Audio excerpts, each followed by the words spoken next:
Poisonrana. Hello. Hello. Braden Harrington here with Davie Portman for Poisonrana. And it's Sunday, May 18th. It's the Frog's Day, and we're bringing you a Poisonrana live. Yes, we are. We're back together. We're going to be talking a whole lot of wrestling today, as always, as we do pretty much every Sunday. And big day for us here in the city. Game 7. Oh, yeah. Are the Leafs going to do it, Braden? Go Buds. Go Leaves. Go Leafs. Go. Yes. I was looking through my wardrobe today, and a true Torontonian, born and raised, threw out my Leafs jerseys many, many years ago and realized, wow, I don't even have like a hat, a shirt. I totally ditched. So later today, I might just wear my Ducks jersey from the movie, the Conway jersey. I can lend you a Leafs jersey. I've got one that might fit you. You have a big one? If you have one, I've got one that is quite large on me, so okay, it might be a little snug, but yeah. I had a few. I remember I got one for our friend Dickie, a Nylander jersey. So Dickie has a Nylander jersey that I gave him. But I had back in the day a Sundin. My favorite as a kid. Oh fuck, the goalie. I had a really popular goalie, Curtis Joseph. I had one of his back in the day. But I used to go to games before. Here in Toronto, it's like gold. You get Leafs tickets. You could buy your month's rent if you sell them on StubHub, let alone playoff games. But a buddy of mine always used to invite me from getting free tickets from his dad. And I wore this jersey a lot when I went to these games. And I got way too hammered one night and spilt my hot dog mustard all over it. And no matter how many times I washed it, took it to places, I finally let it to rest. And maybe that's what we need to do with the Leafs tonight, Davey, because I'm a turncoat. I keep my head down. I don't parade the Leafs, but as soon as we're doing good, I go, yeah, because I represent my city. That's because I'm not a turncoat. I'm not a bandwagoner. I just represent my fucking city. I find a lot of sports, I can get into most sports. For me, I like storytelling. And storytelling can be in the case of pro wrestling, scripted storytelling, or it can be in sports where, tell me this is an underdog team. They've never won anything in their career against a team that are chasing to break a record and win the most championships in history or something like that. There's a story there. I like that. What I'm basically saying, I don't need to watch the first 55 minutes of the Iron Man match. I can tune in at the end. And that's how I am with a lot of sports. I'll come in the playoffs.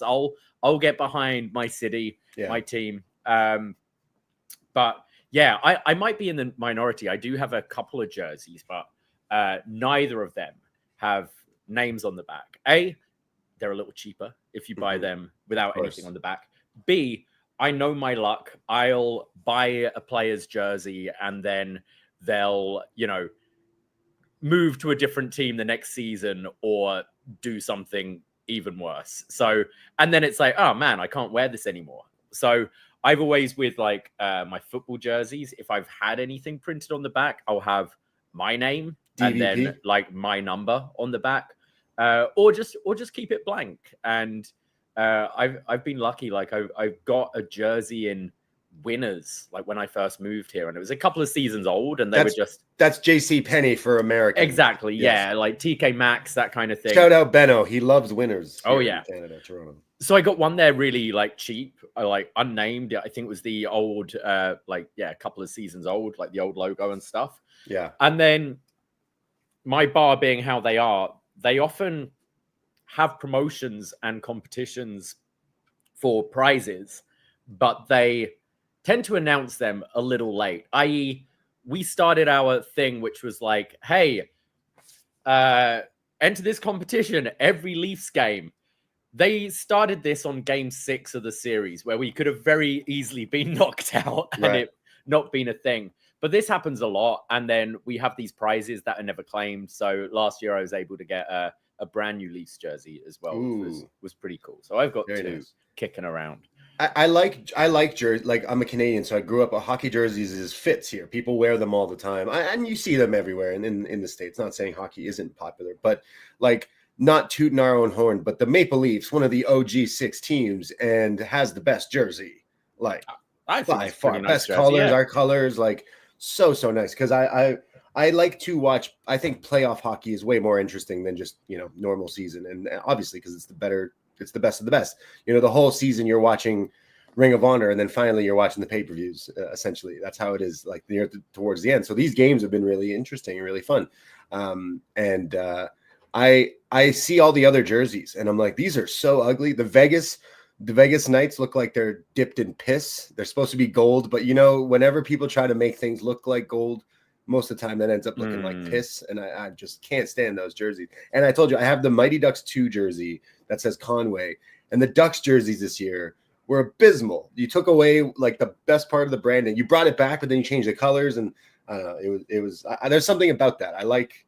Like, I'm not even the biggest sports nut, but I do think jerseys and collectors and stuff like that. Like, I like weird, obscure ones because I've had the Conway one. I've had a few of the Ace Ventura football jerseys, Dolphins stuff.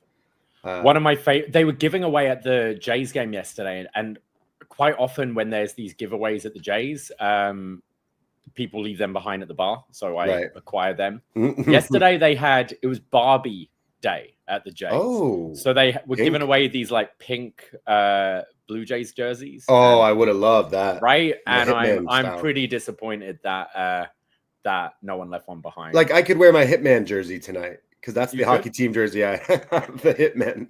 So yeah, I think one of my favorite jerseys of all time was Arsenal when they their last season at their old stadium, they did a throwback jersey. Now Arsenal were classically like red and white, but their very first colors, like 100 plus years ago, was like a claret, like a red wine color with gold. And so they did that as like a commemorative jersey for the final season at Highbury. And it's gorgeous. It's one of my favorite ones that I own back home somewhere. And there's something about, like, again, I like representing my city. Like, I have the Raptors brought it back this season, actually, but the retro Raptors to me is because, like, that was the original. The purple? Yeah, the original artwork with that dinosaur and everything. Like, so I have that one, but when Kawhi Leonard won that game, I got that one with Leonard on the back, and so many people have come up to me back and offered me money for it and stuff. And I'm like, dude, I got it from like a knockoff guy off a back of a truck somewhere. But I love that jersey as well. I rock that everywhere. We both got to get a Toronto Tempo jersey next season. Yeah, I represent our women, our ladies. Yeah, that's true. I'm not the biggest fan of the name. The color, whatever, even the logo, it's like, why a music note? Is it because like Toronto, the sound, our music? I don't know, but weird name. No, I'm looking at. Isn't it a music note? Am I crazy? No, it's like it actually looks more like a football than like an American football than a basketball, but it's got like the tempo, speed lines coming out of it. Like the tempo line, like a music thing. Oh, I'm with you. Yeah, like the staves. Like, I don't want to just I think shit it's all just over speed it, so. lines, no? Because they're fast. Right? I don't know. I was expecting, like, Raptors is such a cool name. Tempo, I don't know, not my favorite. Some of the other, what's the hockey? The Scepters? Come on. Out of all the names of teams, you landed on Scepter? That's fucking boring. What's your fucking mascot going to be? A pole? Come on. That's dumb. I do want to go. I want to get a group together and go to the Scarborough Shooting Stars, which is like a B team or D league in Scarborough, and some famous people have played on the team and stuff, and it's in Scarborough, and I think that would be we can go get some kind of Philly colors. Looking at theirs, there's the ones I saw were like OVO colors. I thought like gold, and maybe I was wrong, but they're low. Yeah, I'm seeing they've got like an OVO like jersey, but it's mainly like that kind of teal blue. Oh, right. Yeah, that kind of looks cool. Yeah, I want to check out that just because. So there's some information for people who don't know about Toronto. Like, we have like the Raptors 905, which play like Brampton, Mississauga, and I'd say that's maybe the like closer to the Raptors, whereas Shooting Stars I think is a lower tier thing. But I like jerseys, and people, like, I know people can be real jersey nuts about all different sports, and that's the same thing with wrestling fans and t-shirts, I guess, because my girlfriend's birthday was a few weeks ago, but we got to finally get together with family over Mother's Day. Thank you, our man Neal, for filling in last week on Poisonrana. And my girlfriend's like sister, her family, like her husband and stuff, they know they know I like wrestling. So for her birthday, they got her a retro DDP shirt. And as soon as she opened it, she's like, whoa, sick. And then like, who's DDP? I'm like, I think this is more of a gift for me. And he's like, yeah.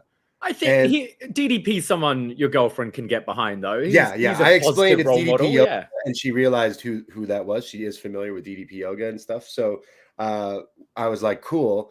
And then he's like, this is a legit retro WCW one. Like someone kept this in good condition. And like he spent way too much money on it. But then for shits and giggles, I looked it up. And like certain websites, like in eBay, this is like a $500 shirt. Wow. Like, what the fuck? Oh, those WCW ones especially are like very hard to come by. So she keeps reminding me that it was a gift for her and not for me. And I'm like, babe, this I love DDP, but we could cut some diamonds with this one. I think like we've bitched and moaned about it quite a lot. The quality of merchandise and T-shirts definitely goes up and down. And I know they like all the companies now are like essentially trying I guess the Young Bucks model, just put out a new T-shirt every month, something different. But there is something lacking about just a solid logo that is timeless. Think the NWO, the Austin 316, even the Rock's like Brahma Bull, that kind of thing, which are still like those Austin 316 shirts are still like bestsellers throughout the year. The NWO shirt is still bestsellers. You still see them all the time. Yeah. I can't think of many a shirt that's like hit in that way, you know, just a timeless, simple logo. And I feel that's maybe where wrestling shirts should try to move towards. Like if you just had one shirt that just one logo exactly kicks off rather than hundreds and hundreds of shirts, which I know you want people to keep on buying multiple ones of your shirt. But, you know, I like you get the NWO ones, but then you get in the different colors, you get the USA flag version of it or whatever, you know, all those different stuff you can do. Yeah. You know, it's funny. Like I don't buy a whole lot of merch lately, except maybe still from our friends PWT sometimes, of course, Chop Tees and stuff. But I when we went to Elimination Chamber and after all that, I tended to look at WWE Shop. And when they put out that Travis Scott shirt, the Wrestling is Real one with the photo of them with the like where we were, the photo with Travis, Rock, and Cena like on the back. And I was like, you know what? That's a pretty cool wrestling shirt. They made it look like an Attitude Era style shirt. You can't buy that shirt on WWE Shop Canada. So what I've seen is some people have bought it, somehow gotten it, and are selling it on like Marketplace and all this for like $200, $300. And I'm like, this Wrestling is Real shirt. So like absolutely crazy. I'm thinking of maybe buying it on WWE Shop and sending it to like a friend and have them ship it to us. It's almost cheaper to do it that way. Like, holy shit. But I think it's I think this is the coolest shirt WWE's put out in a long, long time. And it's just a shirt that says Wrestling is Real. And I think everyone can instantly get behind that one. Yeah, I mean, I'm not going to spend a whole lot of money on that. I'm not spending $200 on the shirt. I feel like I could just make that myself. And well, it's the back too, I know right? what you mean, but it's more like, well, let's talk about, I know we're critical of AEW's merch game, but you said you haven't bought merch in a long time.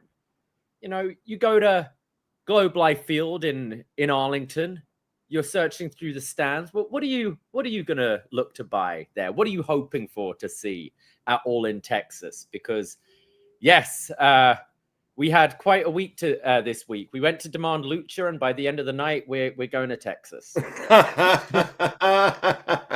Yes, y'all in? Because apparently we are. Poisonrana is going to Arlington, Texas. Davie and myself will be going to All in Texas Saturday, July 12th. We're going to hopefully be wearing some cowboy hats. You know, I will tell you what piece of merch we'll buy. That Texas Lucha mask that they've been selling. It looks hideous, and I'll take 14. Is it what the Lone Star? Yeah, I want it. I'm going to buy either that or Mr. America. Yeah, exactly. So where it'll probably be blistering hot, but maybe we'll wear that mask and a cowboy hat. So but yes, we haven't seen each other in a few weeks. You were away. We did WrestleMania. You went away. Then you almost died. You got like Mexican bugs or something. I don't know. But then you survived. And then we met up. And I don't know what came over me. It was just like, hey, you want to go to All In? And usually we shoot down each other's wild ideas 99% of the time. But you were like, huh, I don't know. And then you did better digging than I did and found way cheaper ways to get there. And yeah, we're doing it. Yeah. So, I mean, I think I said to you, like, what's the draw? Moxley in the main event? Lol. But I'm always down for a trip. And you said, hey, look, I'm just thinking could be fun if we get to do it on the cheap. And, you said yes to going to see Sting's retirement match last year. And although I missed last year's All In, maybe a little goal of trying to see the All In event in as many places as possible. We've done London. We've done Chicago. And yeah, we first looked, and flights, return trips from Toronto to Dallas are disgusting. They were super high. And then you're like, how about driving? And the issue is with that is it's pretty much a 24-hour drive. So you're splitting that up across a few days, which means you're then missing work and like adding more time. And it's cool doing one of those things one way, but when you're like turning around a day or two later and coming back the other, it's not great. Added to that, you don't drive, so it would be all me, and I haven't driven for about 6 years. So I was like, but then started looking at other airports and found we could go to Detroit and fly from Detroit, take the bus from here to Detroit and fly from Detroit, and it would cost a fraction of the price. So we're like, you know what? Let's do it. So hopefully would love to meet up with our boy B Detroit in Detroit, have a bit of lunch, maybe have a frozen Irish coffee from, what is it called? The Skip, I think. Oh, in that alleyway. The Skip in Detroit, yeah. Head over to Honest John's for some lunch and then make our way to the airport and get into Dallas that evening. But yeah, if you're going to All In, if you are a Texan, if you're in the Dallas, Fort Worth, Arlington area, let us know, because we're only going to be there a couple of days, but we'd love to meet you if possible. Absolutely. I want to do a few things. I want to see some wrestling. I want to see where JFK got shot. I want to have some good barbecue. And I want to yeehaw, bitch. I want to hear some country music. You want to hoe down? You want a two-step? Yeah. I want to do all those things. Maybe buy a cowboy hat. Maybe start walking around like Hangman Page. I don't know, but yeah, I want to do it all in a short cowboy hat or a nice red baseball cap. You know, one of the two. Oh, they have those down there. I think they've got quite a few down there. Yeah, our country is basically saying, hey, you shouldn't go to the States right now, and Canada's strong. And like I totally agree with that.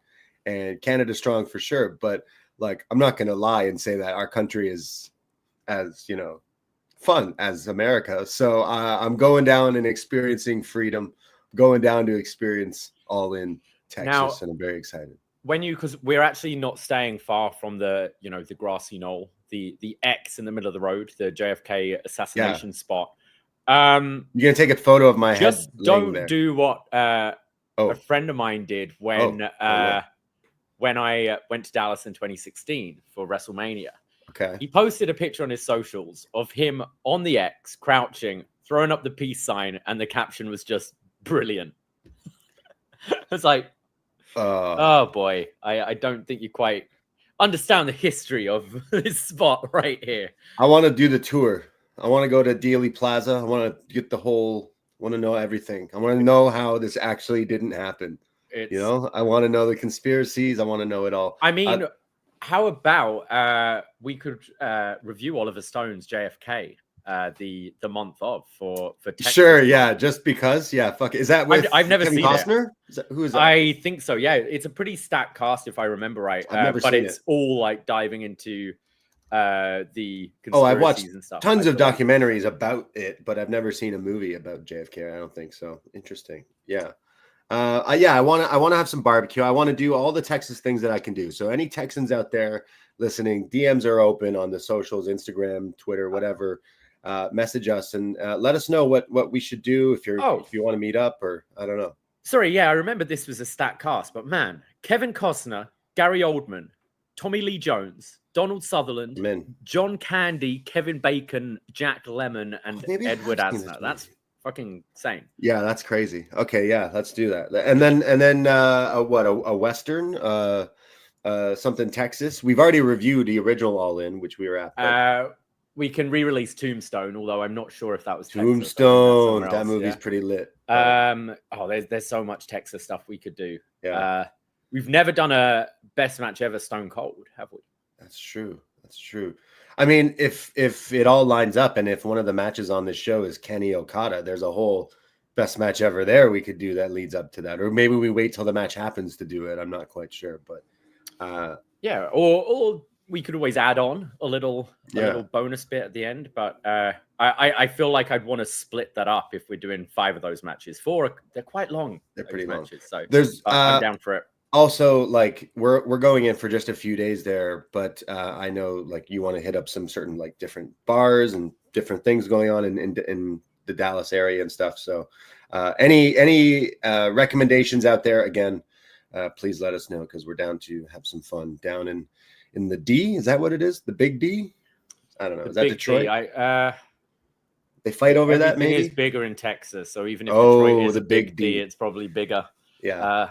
Bigger down there. Interesting. Yeah. So I'm willing to find out if everything is bigger in Texas, and I'm ready to go see some wrestling as well. So I'm pretty excited, because it's funny because you're going to see Oasis this summer, right? Back home in the UK. Yeah. And you'll be away for my birthday, and I'm going away in Japan later in the summer, and that's on your birthday. So really, we're just celebrating our birthdays early together. Yeah. In Texas and line dance. So I'm excited. Very excited. And now I'm trying to see what's this card of All In going to look like. I will. You mentioned line dancing right there, but I will suggest just searching up some of the popular songs, the popular line dancing songs, because they come up a lot, and try and learn the basic moves, because something will come on and everyone will suddenly be in line doing all the little kicks and what are some of these songs, like Johnny Cash, Hank Williams? What are we talking about here? I'll have to remember. Like there were a few. Like I remember when I was last there were songs I'd never heard of before, but then they kept coming on, and by the end of like our trip, we're like, oh, it's this one. We know this one. But yeah, we'll do our research. Country.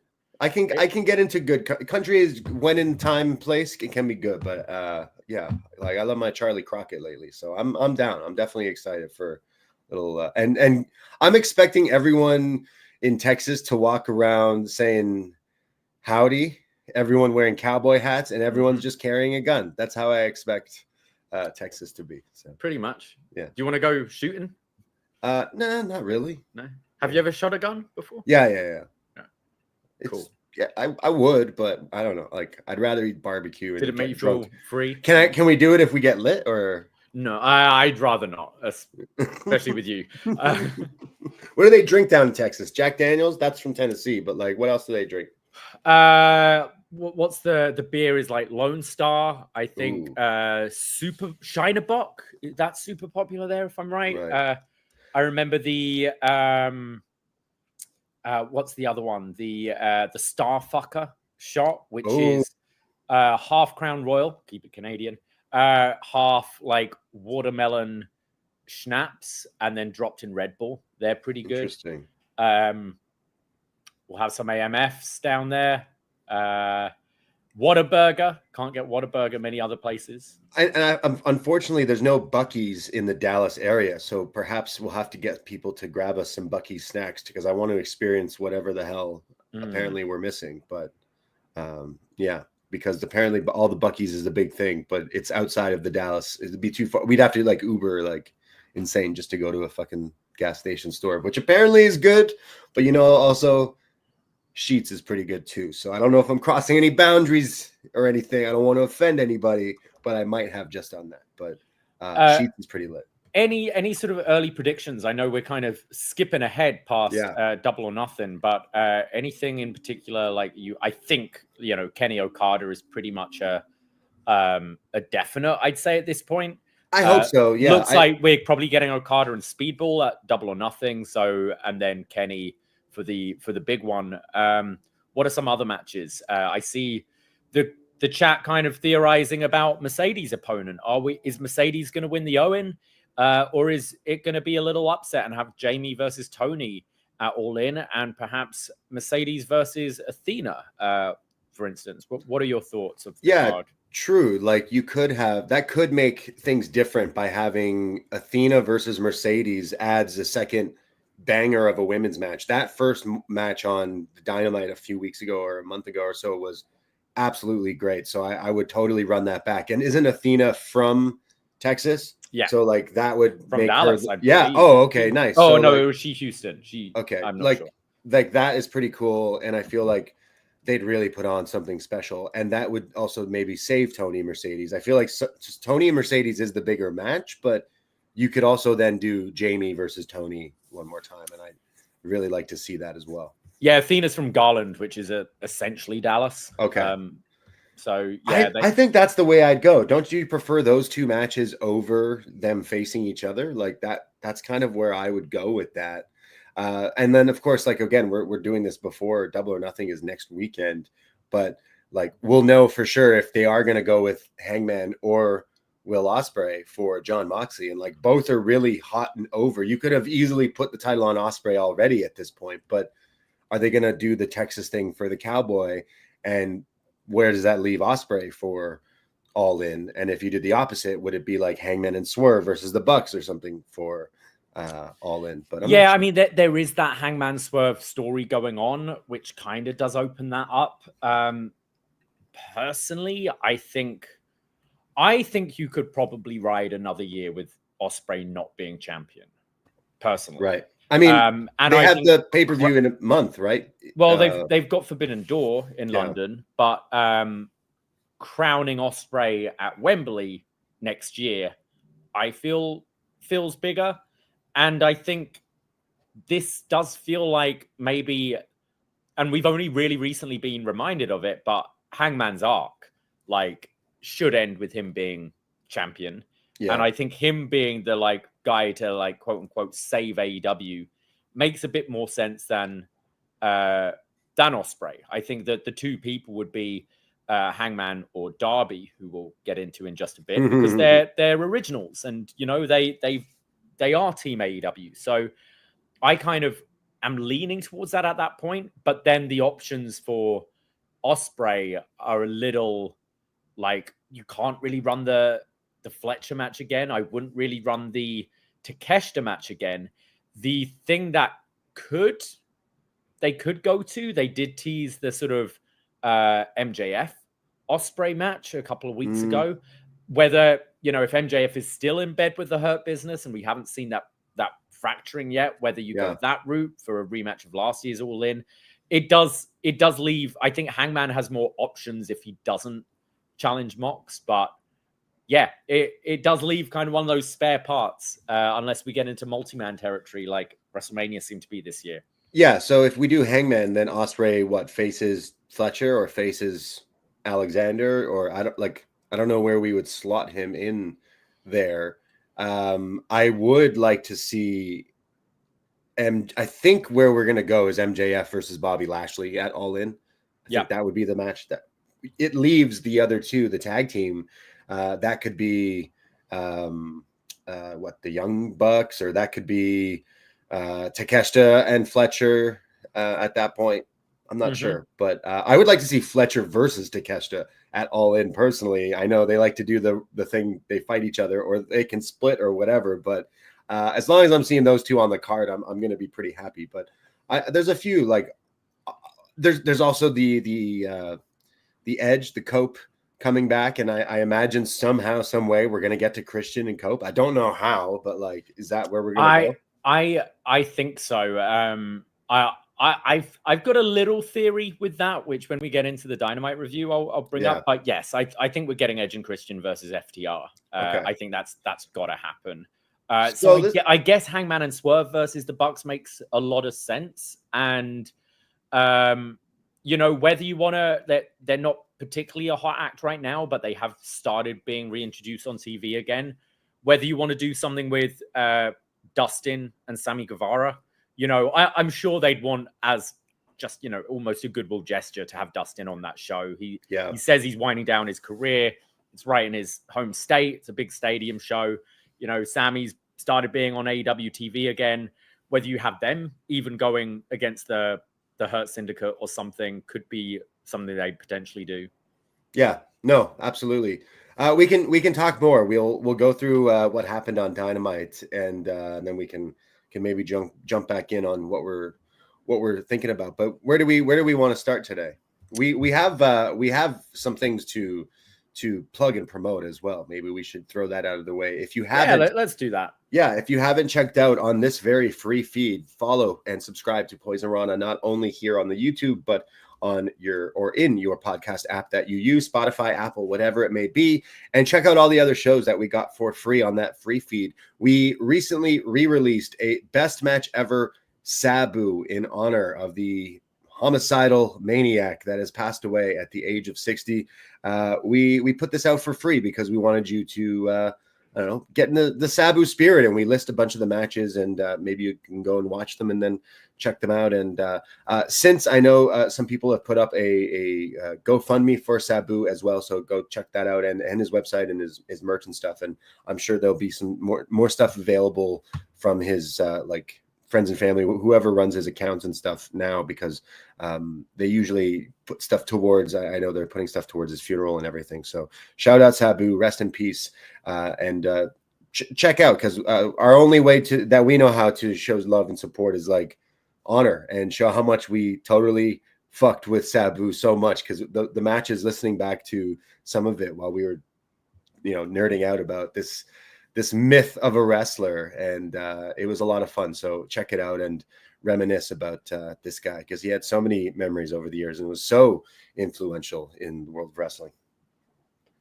Yeah, absolutely. Like, it's a great time, I think, to go back and sort of remember Sabu, and we have put together a pretty sweet playlist there that spans a few, companies and years and things. So if you want to honor Sabu by going back and watching some of his best work, as you said, we put that one out for free on this very platform. We also have a Wattup Doe from a week or so ago, where Detroit and Siino Evil were chatting all about WrestleMania and a whole lot of other stuff. Shot in the Dark, if you heard on Up Next, is on a hiatus for a long time. Siino has gotten a huge job, and he can't do Shot in the Dark anymore for right now. But it's only a goodbye for right now. It's just a see you later down the road. So shout out John Siino. If you heard on Up Next, we sent all the praise to him in that show. But it doesn't mean he'll be stepping away from Wattup Doe. He will still be doing that once a month to be Detroit. So absolutely, it'll just mean he'll have more to say on these shows once a month. But you can still hear him, of course, all over the place. Collision Course, Post Wrestling, and whenever he's stepping in and filling in on shows here as well. So shout out Siino Evil, and shout out all the other shows. They did an Eagles Don't Hunt Flies. I heard Bushby and Brandon got together to chat about some Dean Ambrose and so much more. So there's lots of free podcasts on our free feed there. Yeah, absolutely. So check all that out. And we also just released our NXT TakeOver review. We finally did it. We've been doing this wasNXT journey, where we went right back to 2012, the beginning of the Full Sail era of NXT. This has been going for 6 years, and we finally made it to the first ever NXT TakeOver. Not the first ever NXT PLE, but the first TakeOver. And what a show. We talked about it all in detail. Tyson Kidd, Adrian Neville, Sami Zayn, Tyler Breeze, and of course, Charlotte versus Natalya. Really great show that really holds up, and it is available for free on the YouTube. A really fun show when we finally got to review the first ever NXT TakeOver. This week, in 2 weeks, we're going to be doing episode 9 of The Champ is Here, featuring Benno and Hamflet, which is going to be one hell of a show. But this week, we have put it up to you in a tadpole over on the Facebook page and Patreon, I think. And you made a whole different list of selections in these polls, a whole different things that you can vote. What are the things that you put here, Davie? Because I don't even know what we're going to do yet. So we haven't selected what the winner is, but is there a winner? Well, maybe we'll reveal at the end of the show, so anyone who's watching live can still go to our Facebook group and vote. But yeah, we've got 4 options here, a little all over the place. With the new release of Mission Impossible Final Reckoning, I think they're calling it. We thought it would be a good time to go back in time and review the first ever Mission Impossible movie starring Tom Cruise from 1996. So that's our first option. We were thinking, we haven't done a WCW pay-per-view review for a while. What often happened in May in WCW, and it was Slamboree. So we threw up Slamboree 1998, which features The Outsiders versus Sting and the Giant, Bret Hart versus Randy Savage with special guest referee Roddy Piper, Goldberg versus Saturn for the US Championship, Eddie Guerrero versus Ultimate Dragon, and Diamond Dallas Page versus Raven in a Bowery Death Cage match. Oh my God. Whatever that is.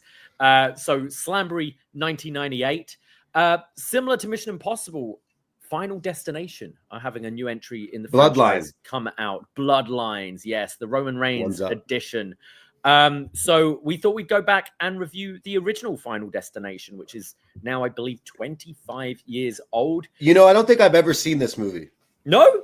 Isn't that crazy? I don't think I've ever fully seen any of these movies. I've seen like certain scenes, I'm sure, but I think I have seen this one all the way through, but I am kind of with you. I feel like I've seen 4 Final Destination movies just spliced up. I've seen enough to know whenever I'm in a car and there's a truck with logs in front to get the fuck out of the way. I know that. And I don't know if you've seen some of the promo that they've been doing for this new movie, which has gotten the best review in the entire franchise. Isn't that crazy? They like every review for this is saying that it is the best one. I've watched certain shows that like quickly reference what's going on in movies, and every reviewer on different things are like, yeah, this is actually really good. So cool. Maybe I've just voted, and that might give away what I just voted for, but I'm interested in watching the first ever Final Destination. And the final option is the original AEW Double or Nothing, which, doesn't seem that long ago, but in another way, it does. Mm-hmm. The top 3 matches on the show being Chris Jericho versus Kenny Omega.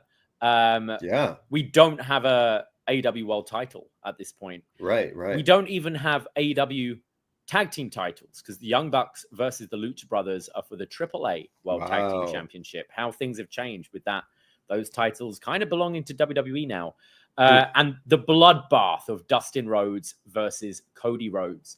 But there's also like there was that like Joshi match on this show. There were, this was where we had the great show.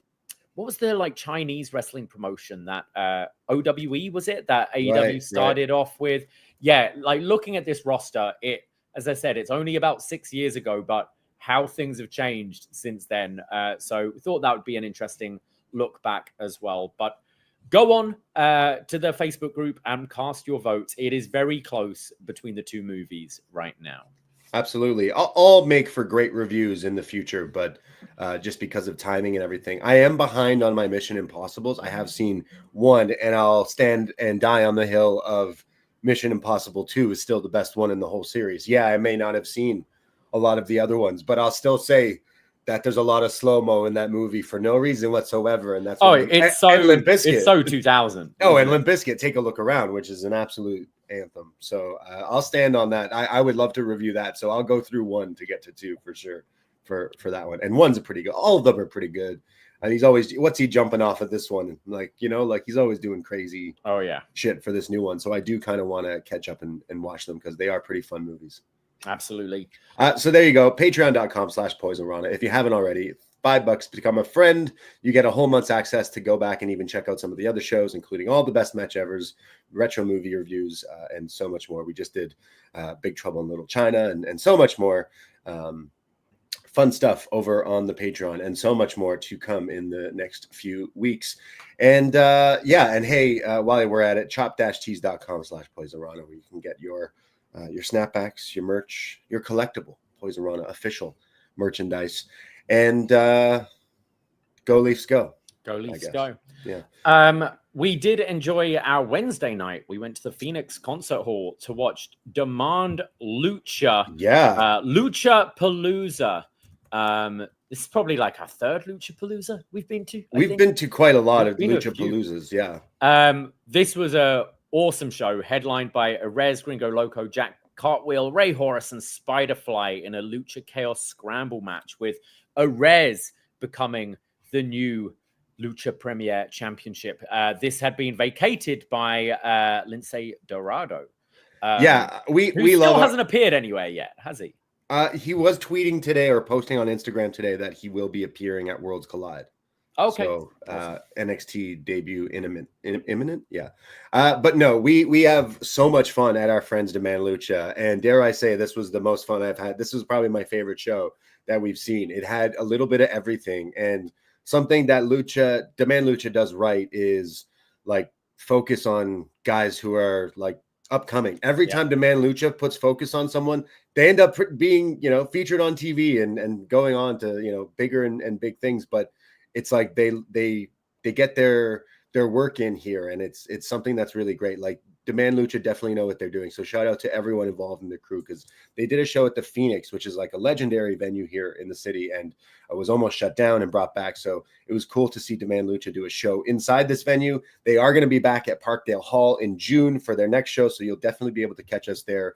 Check out Demand Lucha on socials if you haven't. Even if you're not in the city or whatever, give them a follow and check them out. We got to see this Lucha Chaos Scramble, and like our boy Gringo Loco always brings in these luchadors, and they fucking go absolutely nuts. Dare I say, my favorite Demand Lucha match that we've seen. It was just balls to the wall, chaos. On top of that, Joey Janela versus Jody Threat. They were fighting all around the bar and everything, and the rest of the card.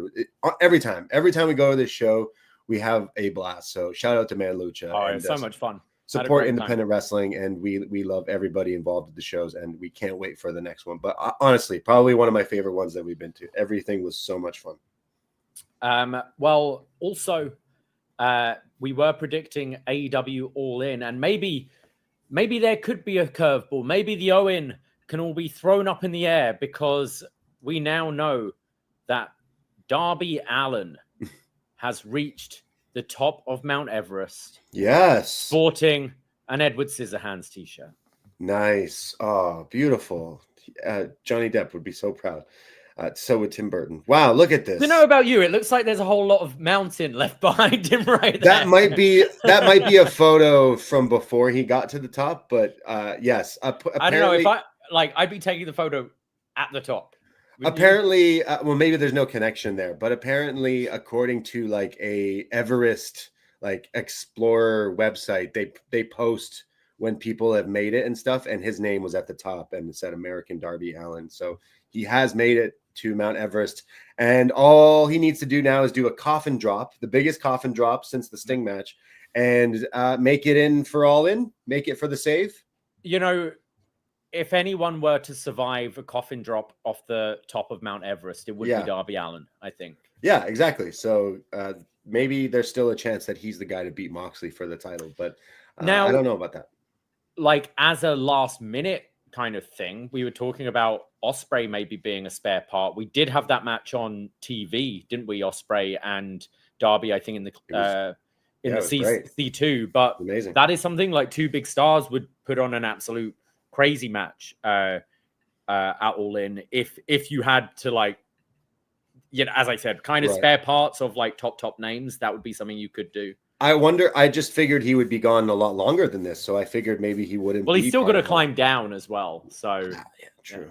I get. Well, that's just slide. There should be a slide at the top, right? Yeah, you'll make it. Jump in a big net somewhere. I'm sure it'll be fine. Body of water. I'm sure he's used to doing the crazy shit. But yeah, that's pretty cool though. Like, shout out Darby for doing that. He's something he wanted to do, and he did it. So believe in your dreams, because that's pretty cool. Another thing, at the end of this episode, I'm attacking on a little bit of an interview I did this week.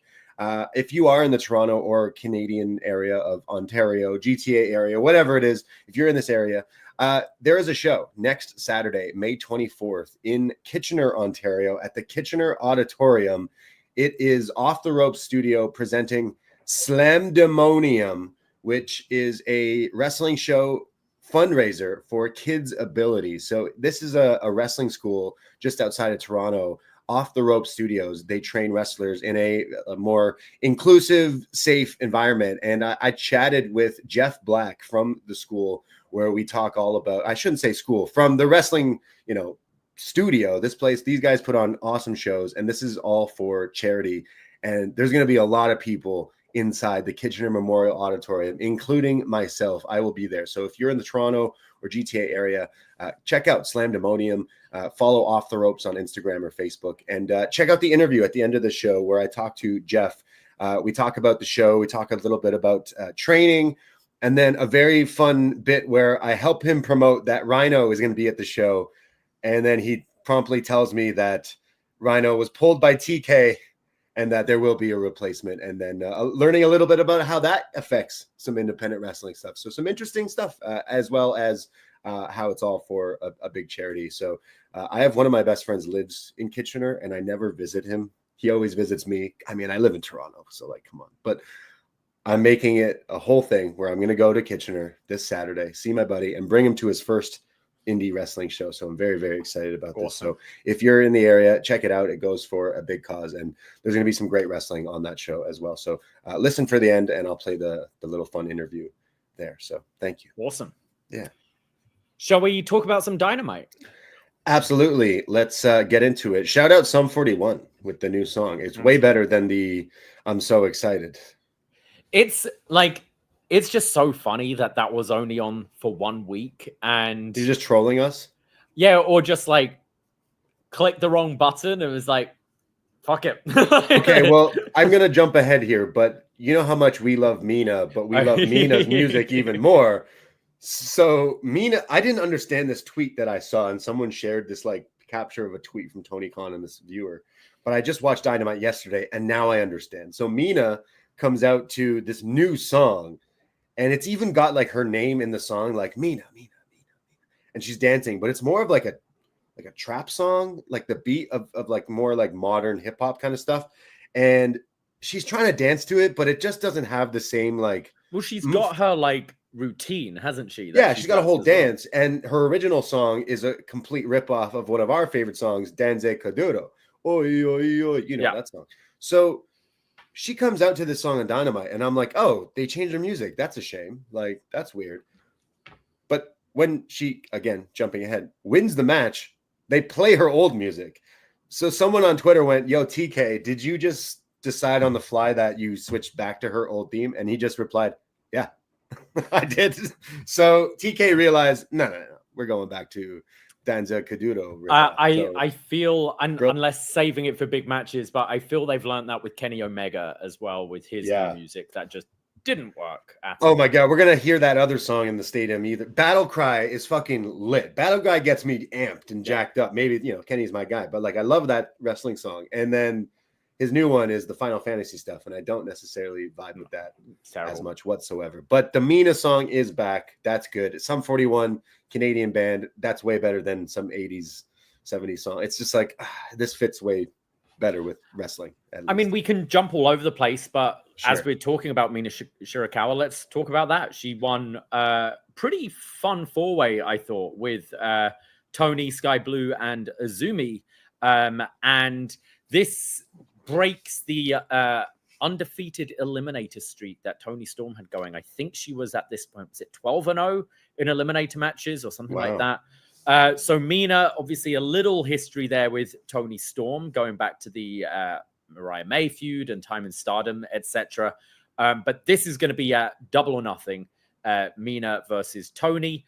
And yeah, I'm kind of for that. I don't see much chance in Mina winning this, but I think the actual, quick turnaround, there is a little bit of history there. I think we could have a fun segment on next week's shows to build up to the Double or Nothing. But I really enjoyed this eliminator match. No, I did too. It was a lot of fun. I thought all the women, especially this was in Chicago, known for their beaches, and the return of Sky Blue, which was really nice to see too. So glad that she's back, and I think we can go back on track to building where she's definitely maybe a star in the making. And it was cool to see her back, but a really fun match, and Mina getting the like surprise win for me. It does make sense with the history of them last year with all the, pardon my French, tit shaking and, all that shit. So we can like use that, but then go to an actual good wrestling match. So yeah. And someone in the chat, Ryan in the chat's asking, what about the return of Mariah May? I mean, if she does not return at Double or Nothing, I think we could see her showing up on another show, maybe the same night on Sunday. So I don't know. Yeah, I do kind of see her. There have been talks about her contract coming up, and her kind of playing the field a little bit and seeing what else is out there. Mm-hmm. I could very much see her in WWE. I think she's an act that would work well in WWE. And it would kind of be perfect timing, sort of going out on top. Like, I don't know what bigger story you could have for Mariah May in AEW, which is a shame. There's so much talent there, but just that was such a perfect feud with Tony. And if you are bringing her back at Double or Nothing, it would lead you to think it would be, I think the Tony feud is done, but maybe another Mina Shurikawa feud, which we've seen perhaps. But I wouldn't be surprised if we don't see Mariah May in AEW again. That's just a gut feeling I have. Yeah, I feel like, you shouldn't leave while you're on top. Leave while you're hot. That's how May screwed up. But like at the same time, you did everything. You were the champion. You had a great match that will go down as one of the best matches, women matches, AEW matches. Like, what else is there to do for you here? It's great that you got it to that point, but you could go elsewhere and do other things. I don't know. I wouldn't mind either way. I think she was really fun in AEW, but it would be interested. It's always interested to see what these people and characters would do in other places. So I think for me, because of the depth of the WWE roster right now, I think there's more to do in AEW. Like, as I said, I don't think you're necessarily having a bigger story than the Toni Storm story, but I think she'd be a prominent figure there in AEW if she stuck around. But I just think, I think WWE seem to like taking these people who are known from elsewhere and sort of showing, hey, this is a place you can come to. Mm-hmm. Like the tide has shifted since those Vince years. And I just feel she's a product. She's young, she can wrestle, she's a good talker and promo, she's attractive. Like, she kind of ticks a lot of boxes there. So she does seem, of the women's roster in AEW, I think she does feel one of the most like WWE wrestlers. Yeah. Of course. Yeah. It looks like she loves Triple H too. So that adds, if you're a fan of the game, I feel like you'd want to work for him. That'd probably be Have you seen that video of the dog that's in love with Mariah May? No, I'm sure there's a lot of dogs that are in love with her. But so there's this video of this couple who have this dog, and they just go like, "Do you want to see Mariah?" And its tail starts wagging and it's like panting. It's like, "Do you want to see Mariah?" And they'll show like Mariah May on the TV, and he goes like right up to the TV and is watching and starts humping the tail TV. Wagging. So this kind of got to Mariah May, who ended up doing a video call with this dog. Oh my god! And they're like, "Do you want to see Mariah?" And the dog's spinning around and tail wagging and just like on the phone to Mariah May. Wild. So holy shit. Pretty cool. She's a draw. She is a draw for dogs. While we're on the women's subject, so we've got Mina versus Toni at Double or Nothing. I imagine Toni Storm is winning that one. But in the final of the Owen, we've got Mercedes Moné versus Jamie Hayter. And obviously 2 ways you could go here. I think the bigger match probably feels like Mercedes versus Toni. It's Mercedes with a lot of titles right now, not the New Japan title right now, but still 3 other titles going up against the champion in AEW. That feels a very big deal, especially putting it in a stadium. It's your 2 biggest stars in the women's division, like finally going head to head. But, you could do the Mercedes and Athena match, and there's history between Toni and Jamie Hayter. Jamie dropped the title to Toni when she was injured in that angle and was off TV for well over a year. And this is her first time sort of going for the title again since then. So definitely some history there as well. Which way do you see them going? Yeah, I think, like I said earlier, Toni versus Mercedes, great match. We need to see that. We need to get to it. And All In would be a spot for it, considering it's your 2 biggest stars. I think personally, I'd rather see Jamie versus Toni and Athena versus Mercedes. I think we'd get 2 great matches and stories out of that one. You got Toni, who thinks she's a 20s, 50s. What era is she supposed to be from? The 20s or 30s? Yeah, golden era. Yeah. Then we got Jamie, who's from the 70s. 60s, 70s, right? So there's a good, eras battle clash there that we can get into. And like now we're going, so we could be doing the floss to her theme again. Because never forget, Jamie Hayter DM'd us after she won the title in New Jersey because someone had sent many videos of us dancing and flossing to her theme. So shout out the Mega Mix to the theme too. I'm in two minds of it because, as you said, you could get two really good matches. We saw what Athena and Mercedes were capable of, but it's like it's whether you want two really good matches or one huge match. And I'm kind of leaning towards the huge match, I think. Okay. But then it does leave a couple of like loose ends, if you will. I also like, I don't know if I'm on my own island. I like ever since maybe the end of the year, but Mercedes' run has been great for me. I love to hate her. I love to see her have great matches. Like, it's all working. She seems so much more comfortable in her own skin when it comes to like the promos and that kind of thing, I think. And the wrestling's been great for a while now. There were a couple of blips at the beginning of AEW, but been pretty solid since then. It was a rocky road start for sure, but now it's like there's been some great wrestling. I know she's dropping some of these titles and stuff, but like I think this would be the time to drop the title as well, like have her lose this streak. But either way, the women's division is actually, there's some good stuff really going on. They've really figured it out, I feel. And the fact that we have different things that we could schedule and see happening, because if you're doing Tony versus Mercedes, that's champion versus champion. We got to have other women on this show. We got to have like, Willow Nightingale on this show. We got to have Jamie Hayter. You could still have, the ROH women's title defended with Mercedes. You could have like, Willow versus Marina could possibly peak then. True. Like some sort of, the tag Stadium Stampede. Do Stadium Stampede with the women. Could be cool, right? Like, true. You might have someone like I'm trying to think dates wise, maybe not, because I think she'd be a 90. I was gonna say Shayna could fit in around that time just to make numbers up or something like that. I don't know if that'd be possible with the dates, but I'd maybe reserve, especially that you've got Anarchy in the arena, which seems to be mixed genders for this one. At least it has one on each side. Yeah, you could do the first ever all women's Stadium Stampede or something like that to get some of these people on the show. Going back to Dynamite from the beginning of the show, we had the Beach Break tag team match with Konosuke Takeshita, Josh Alexander versus the opponents for Double or Nothing. But can they coexist? Hangman Page and Will Osprey. And what I thought, again, was a fantastic match. I've been loving Konosuke Takeshita, one of my all-time favorite wrestlers going these days. And then you added in one of our other favorite wrestlers going these days, but we see him in the independents, at least we used to here in Ontario and Toronto, of Josh Alexander. So it's like a weird fever dream seeing this guy we're known to watching so often, and now he's on TV tagging in some great series of matches. And then you have Hangman and Will Ospreay. Like, there was some crazy, what was that? Buckshot Hidden Blade. What the fuck was that? Was insane. Absolutely loved it. And then laughed out loud when Don Callis asked Ian Riccaboni, "What are you interning today?"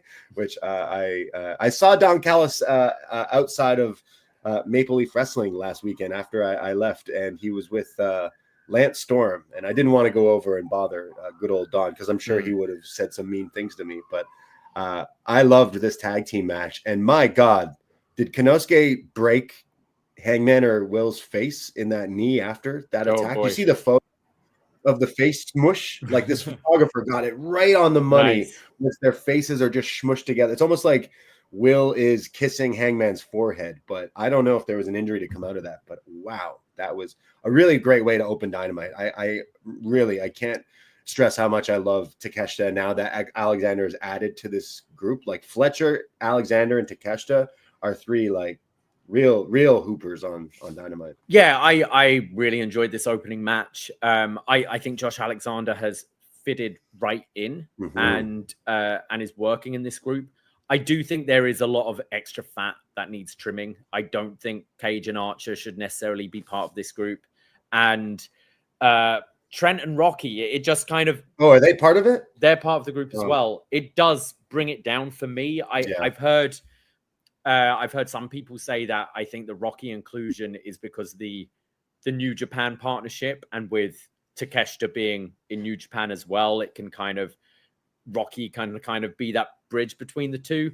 But I think it just makes it the faction feel less than. Whereas if you just had, Fletcher, Takeshita, and Alexander as just these three wrestling machines, exactly, it makes the group seem more powerful and stuff. I'd like to see. I've been enjoying Alexander. I'd like to see him eventually get some wins under his belt. Yes. Yeah, that is true. But this was an awesome opener to the show. You got to watch his collision matches, I guess, to get the wins in. But yeah, it was a draw, wasn't it? Yeah, true. It was a draw. Yeah, true. He does need to get those wins up. But I'm loving that he's meshed in there. I love the face to face of Will and Hangman. I think that match could potentially go down as one of the matches of the year. Honestly, I'm very cheesed that we have to watch NXT. I'm really happy. I'm really looking forward to that show too. I'm looking forward to both. But this is the match that I'm like, oof, I want to watch it so bad. And I'm excited. calling a spot right now. Okay.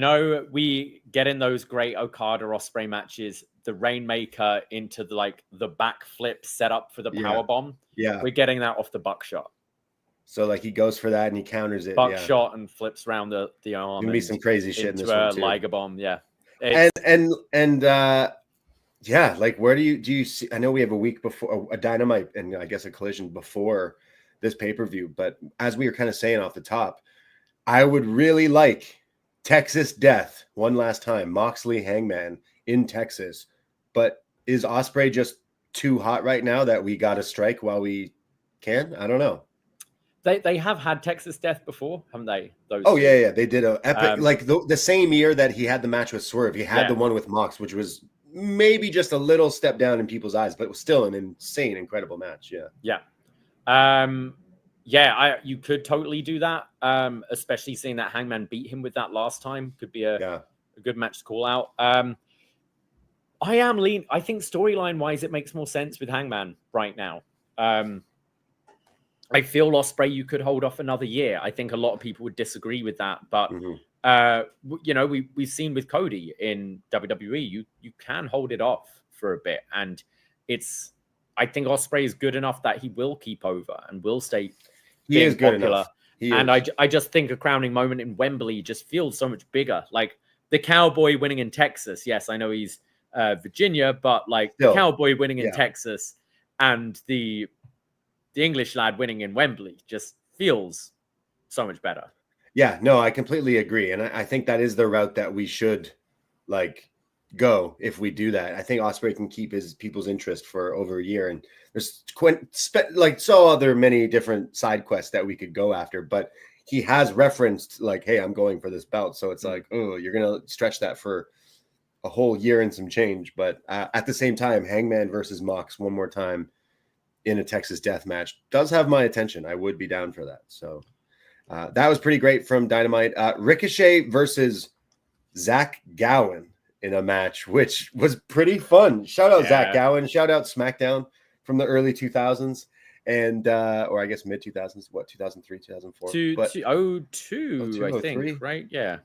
Shout out one-legged wrestlers. Shout out no-legged wrestlers. Shout out all wrestlers who are maybe dealing with don't want to say disabilities, but different abilities, just like Zach Gowen showed here. And I frankly love to see it. This brought back memories of watching him get his ass kicked by Brock and Vince and shit. But yeah, this was, I don't know, this was like a Here Comes the Pain, create a wrestler match moment for me, where you got Ricochet doing all crazy flips and Zach Gowen's kicking out and then still gets in some hope spots. Really fun. I think this is something I've always enjoyed with AEW, when you just bring people in for these little guest spots, and it's something, in a way, this was the equivalent of Gunther Pat McAfee. It's Ricochet we haven't actually got in a program right now, but he's a hot character and we want to get him out there. So doing these kind of matches, him just being this prick, beating up this one-legged wrestler past his prime is great. It's awesome. I think Ricochet, I've so turned the corner with him. Like, this is like the perfect character for him. Zach Gowen obviously just naturally becomes a sympathetic babyface with this. And your AEW crowd are your, long-term smart wrestling fans who completely remember Zach Gowen back from SmackDown 03. So you get this nostalgia. It's not also a character that we've God bless Rhino, got a great reaction in Detroit. He wasn't going to get that reaction in other cities because he's kind of overexposed. We've seen him a lot. We see him on, TNA all the time and indie show, your local indies and that sort of thing. Zach Gowen, not so much. So it really was kind of diving deep into the wrestling history to find quite a fun character to come out. And I thought this was, I really achieved what it went out to do. And on top of that, say you didn't know who this was. You weren't watching wrestling around this time. You were trying to catch up on what it is. Or you're watching in the room with your dad who's like, hey, what's going on? I don't know. There's a guy beating down on a guy with one leg. Ricochet stole his leg. He stole the prosthetic leg and then comes out making his entrance hopping on it. Like, that is just perfect heel heat. This is what I love in my wrestling. It's not that hard. And look, he achieved it and then beat the fuck out of him with it. It was great. It was a lot of fun. Another segment I enjoyed, jumping ahead to MJF hurts people? ? Yeah. Thumbs up or thumbs down from Bobby Lashley. And this is a very, Sami Zayn bloodline, a very Owen Hart Nation of Domination. maybe a little Owen Hart, more Owen Hart in the nation here. But I've been loving this feud with MJF. I still continue to love this guy. And this storyline, I assume, is leading towards Bobby versus Max at All In, which I think could be a really fun match. But Bobby Lashley turns his thumb in the air, agreeing that MJF should join, and we're going to get a celebration, and he's going to sign the contract. But of course, he's got to make sure everything is kosher, according to Mark Sterling, which I wonder where that's going to lead into. But yeah, I'm kind of really loving this, and I think him chanting the hurt people thing was so funny on top. But yeah, I'd say the difference with this one to the Sammy bloodline thing is, I think where the intrigue is here is who is going to screw who. MJF, he's got a long-term plan where he thinks the Hurt Syndicate are going to help him get to the world title. But when is he going to stab these guys in the back that we're so used to seeing? But the other way around, it's the Hurt Syndicate are positioned as pretty smart people as well, who might know that that's MJF's plan, and they're plotting when they're gonna turn on him. Even a visual, right, of Shelton with the super kick tease, right? Exactly. Whereas the Sammy thing was always just Sammy trying to get the approval. And yes, we've seen Max trying to get their approval, but Sammy was more I just want friends. Whereas this is how can I use you? So I'm enjoying that. If you're going Lashley and Max at All In, I would assume you have them drop the tag titles before then, with MJF possibly costing them. But what I guess FTR you do that with? Would that make sense? Yeah, possibly. We could have MJF versus Lashley and I don't know. Or one of them gets hurt, so he takes their place. I was imagining that kind of scenario. I'm not sure. Cedric Alexander, I think, also is a free agent now. Yeah. I think we could have him being brought in. I don't know if that would get too muddy right now with this story, but I don't know where we're gonna go, but where we go with the tag titles, because if we do go to FTR, then we could go to Copeland and Christian. So maybe that's something that we could do. Maybe around Forbidden Door, or you've got those big TV specials, those 4-hour TV specials coming up in the next couple of months as well. You could do it on that. Right. But I think it probably makes sense of all the teams there to get it onto FTR. And then you've got the story of Edge and Christian chasing that one last tag team championship. And that would free up maybe by then you've got Shelton and Cedric as a tag team who can do their own thing, and Bobby and MJF can be the singles match. Where do you go with Ricochet for All In? Because he debuted last year in the that gauntlet match, right? You could do that match again. I hope they do that match again. I thought that was super fun, and especially in the stadium setting. It's almost like a little Royal Rumble, and I've enjoyed every single version of that match they've done so far. And knowing I'll be there, I think I'd like to see that. So he would be good for a match like that, but whether his role is a little bigger, he could be, TNT Championship, whether it's him and Adam Cole, perhaps, or like a multi-person for that TNT Championship involving Ricochet and Cole and maybe Garcia or something like that. You could do. Yeah. Other stuff from Dynamite, there was the promo with FTR and Daniel Garcia, and then it has been announced at Double or Nothing it will be Daniel Garcia and Nigel McGuinness taking on FTR in a tag team match. That's pretty cool. I don't know if your story of Garcia joining FTR, or no, was that joining FTR? It still could happen. I feel that's where we're going. I think, I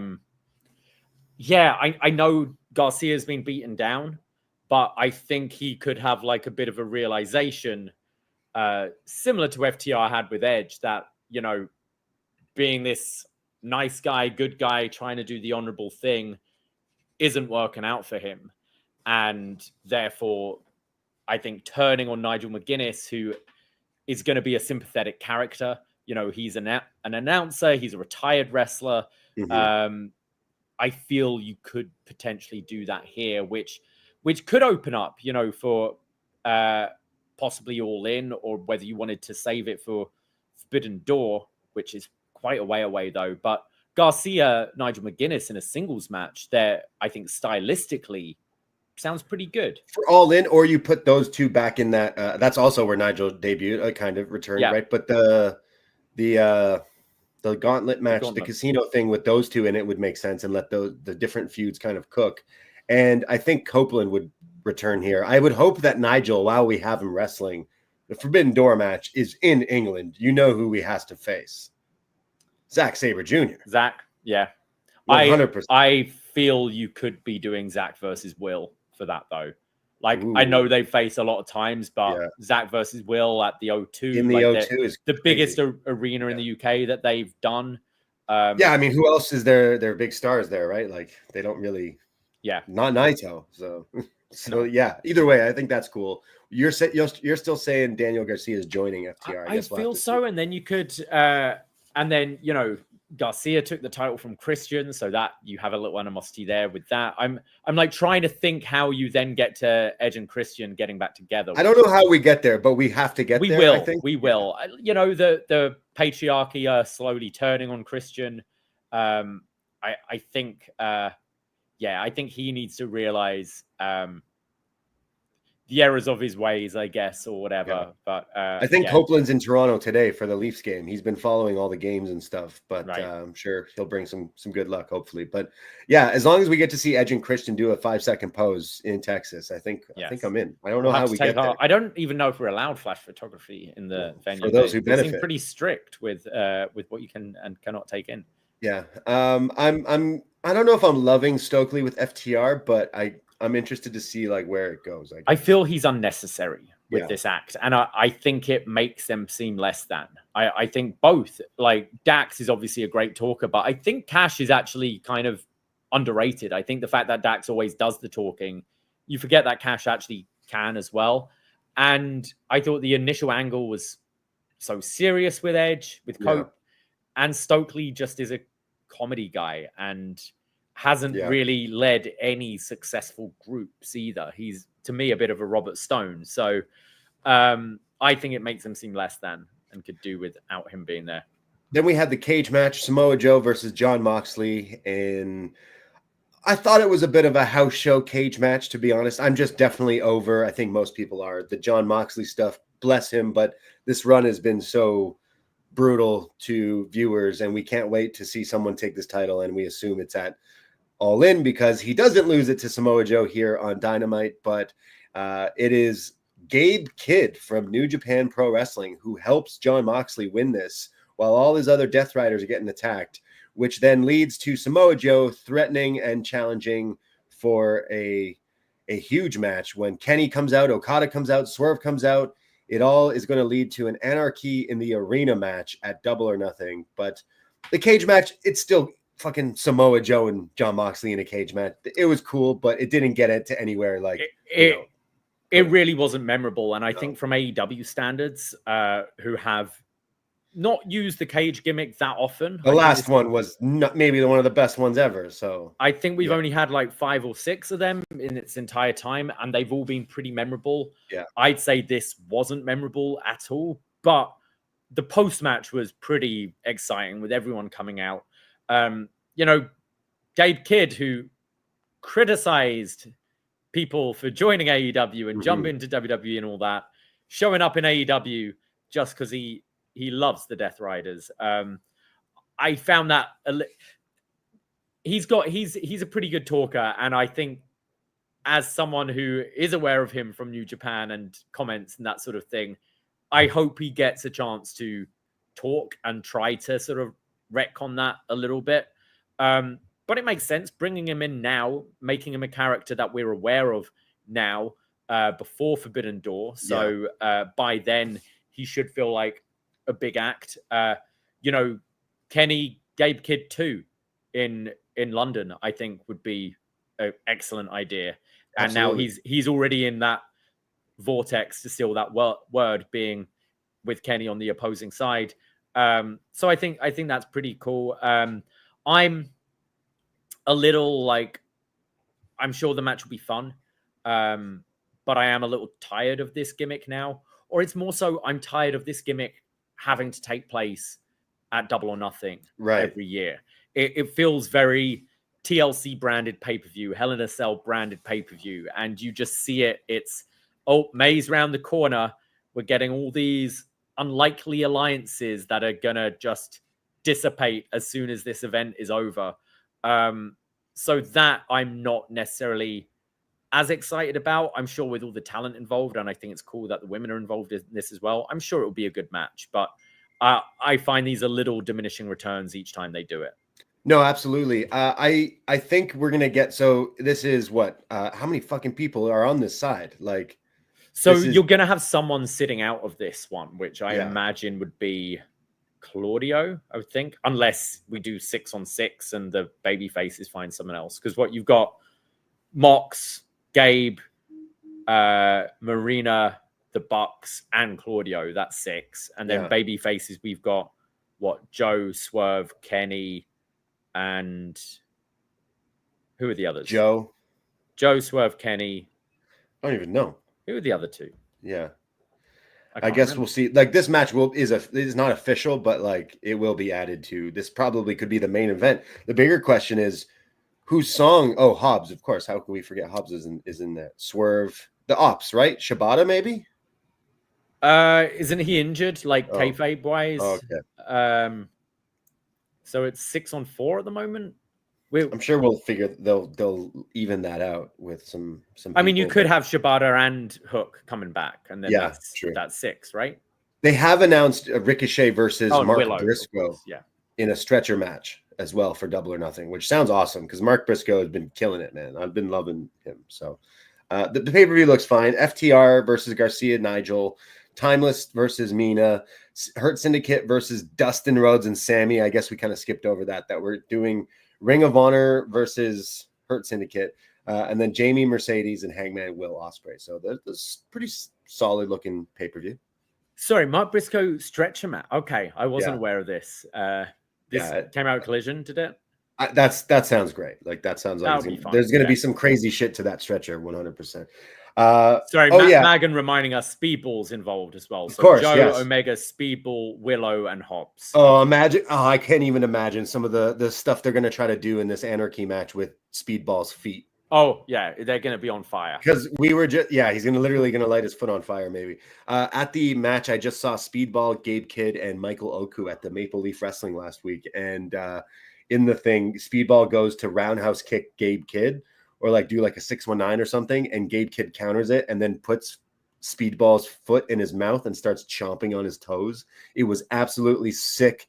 And I think we're going to see that in the Anarchy match on Double or Nothing. But yeah, solid episode of Dynamite Beach Break. I actually didn't get a chance to catch Collision, but I'm sure it was solid. I can't say I tune in every week to the show, but when I do, there's some fun stuff. I usually enjoy Collision when I check it out. It's difficult because work very late Saturday nights and then got to get this ready. So I'll possibly go back and check some of that out. But I've been enjoying both shows when I've been watching them. I think Dynamite the last couple of weeks has picked up. It does feel a little bit like, All In's round the corner, and we're sort of treading water with a couple of things going on, but the building blocks are there. We've got some cool stuff happening, longer term storytelling with MJF and Bobby Lashley, FTR, Cope, etc. Half the audience didn't even get to see Collision either because they cut it off last night. Oh, really? I don't know if you heard about this. No. But, about 9, I think there was like 30 minutes left. So 90 minutes into the show, they lost the feed and started playing Black Adam. Huh. So The Rock showed up and took over Collision. There you go. That's what the Rubik's Cube was all about, folks. He's taking over HBO Max. Yes, it's called HBO Max again for those keeping score. Not just Max. Oh, you hear that? They're going back. They're like, you know what? No one knows what the fuck we are when we just say Max. It's like, imagine Pepsi just started calling it Max. It's like, no, it's HBO. They need to go a step further and be Home Box Office Max, and then Home Box Office Maximum. Home Plus. Home Max. Yeah, exactly. So that's Dynamite. We will be going live next Sunday. I'm not saying bye or anything, but just housekeeping is next Sunday is also NXT Battleground. And of course, we are your NXT friends. So we're going to do NXT Battleground and we'll be live right after on Post Wrestling. And then on the Tuesday version of Up Next following that, we'll probably give our thoughts on Double or Nothing and everything. So tune in for those two. We'll also probably be very annoyed as multiple people will be in the chat room going like, oh my God, I can't believe Hangman beat please don't be Osprey that guy. and stuff like that. There's going to be those people. But don't spoil it for us. We might just turn comments off. Do you think when we finish that show, we'll still be done before John and Wai even get on? Yes. For their show. Okay. Do you think we could just put on Hangman versus Osprey after? Or are you going to make me watch, or do I have to go home and put it on? Are you coming over for a thing? Should I come over for a Dynamite? I don't know. Maybe. I mean, for a thing? Maybe. I don't know. We'll talk about it. We'll see. Yeah. But what else did we watch this week? I just watched SmackDown today. Yep. If you want to talk about that. Yeah, for me, SmackDown continuing to be SmackDown. Like, I think there's like glimmers of good things on the show, but in general, it just feels so like bland. I think I found Raw so much more enjoyable. And there's people I like. Like I've been enjoying Fraxium on SmackDown, for instance, but just the show just hasn't been hitting with me the way like Raw has, and which is odd because I think there's some talent on there who I like. But yeah, we had a couple of Money in the Bank qualifying matches. Alexa Bliss, who's just returned, defeating Michin and Chelsea Green.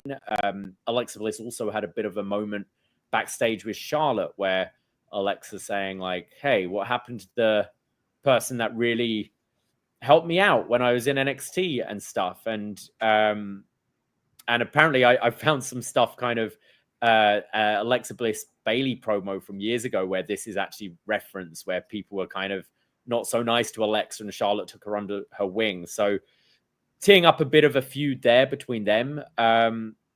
And which I don't know how you feel about that or any ideas who's going to win on the women's side for this Money in the Bank. Yeah. So Alexa beat Chelsea, right? So she's in this. So I don't know. I don't know if Alexa would win that.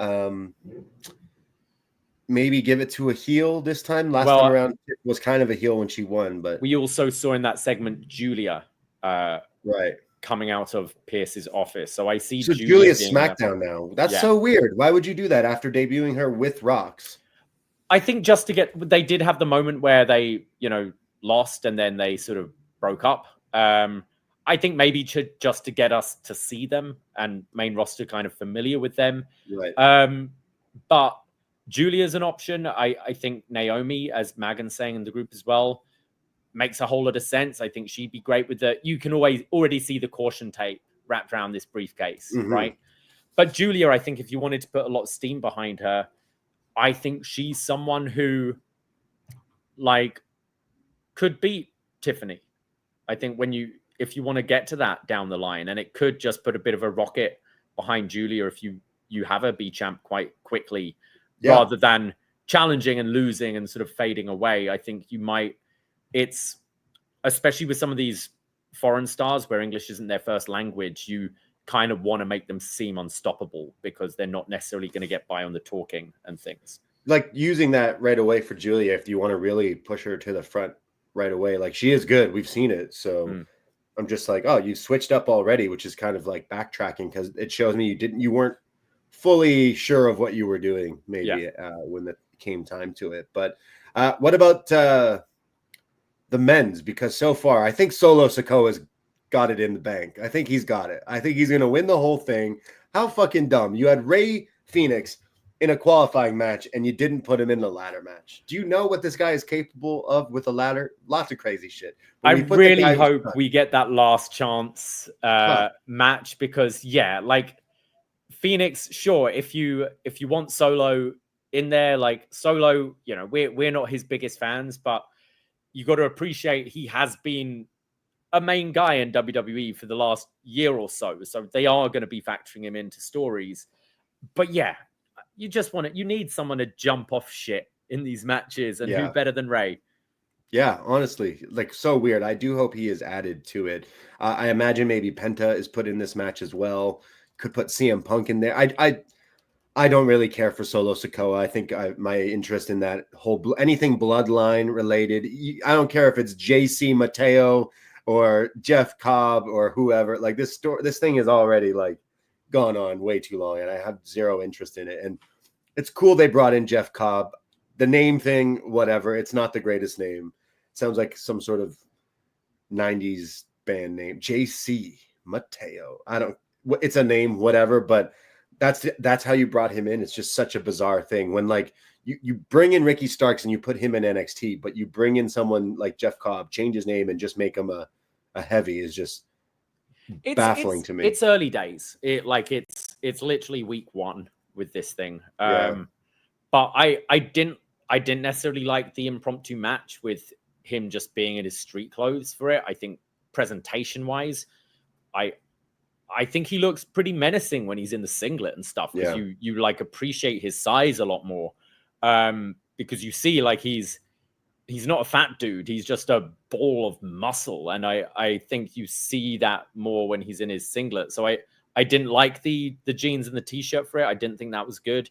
The fact we haven't really heard him speak. It's bloodline stuff. So it's a slow build. You know that he's there to oppose Fatu down the line. And I think Jacob Fatu has been fantastic in pretty much everything he's done so far. And once he kind of moves past Solo, I think then we're seeing stuff. I don't really care about the name too much. I also don't, people are like, oh, they're ruining Jeff Cobb or whatever.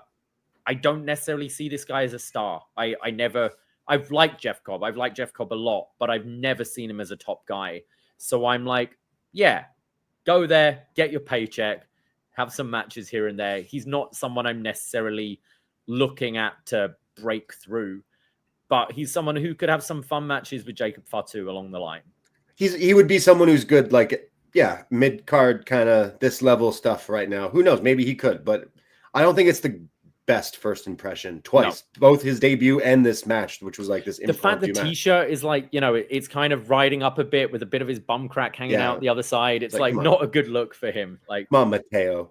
But some people in the chat are kind of saying the different possibilities for the Money in the Bank, which I like a lot of them. I think CM Punk. Andre saying Drew McIntyre to win the briefcase. I could see, I know they've announced a steel cage with Drew and Priest, but I could see both of them in this match and Priest kind of stopping him from winning that. Seth Rollins, I think, makes a whole lot of sense. Yeah, he should win the title very soon. And cash it in very quickly. Or CM Punk in the match as well, perhaps. So I think there's some different options you can go to. It does keep it quite open, which I enjoy with the Money in the Bank. You could have Roman Reigns return to, like, stop Seth from winning this. But I do see Seth being champion going into SummerSlam. Yeah, me too. Like, I do see Seth being the champion fairly soon, whether or not he wins it at SummerSlam. But I think he should win it beforehand. Something from Raw, actually, it was such a throwaway thing. It's such a CM Punk thing. But as like a Smarky fan, Seth Rollins comes out and Punk on the mic goes, "Oh, you're just a song kid. At some point, the bell's got to ring." Of all the wrestlers to say that line, I don't know if the Cult of Personality is necessarily the ones who we should be throwing those stones in if he's living in a glass house, because, like, Seth Rollins, whether you like him or not, I think most fans would agree, really good in-ring performer. Yeah. And for someone to throw that insult at Seth is just like, what? Backwards as fuck, in my opinion. I find in general, and part of me makes me enjoy it because I kind of like, even when they were both baby faces, I kind of like the, like, just bitterness and nastiness, and the fact that the insults don't always make sense. Like, I find whenever Punk insults Seth's fashion, I find it doesn't land, because Seth deliberately is wearing outlandish stuff.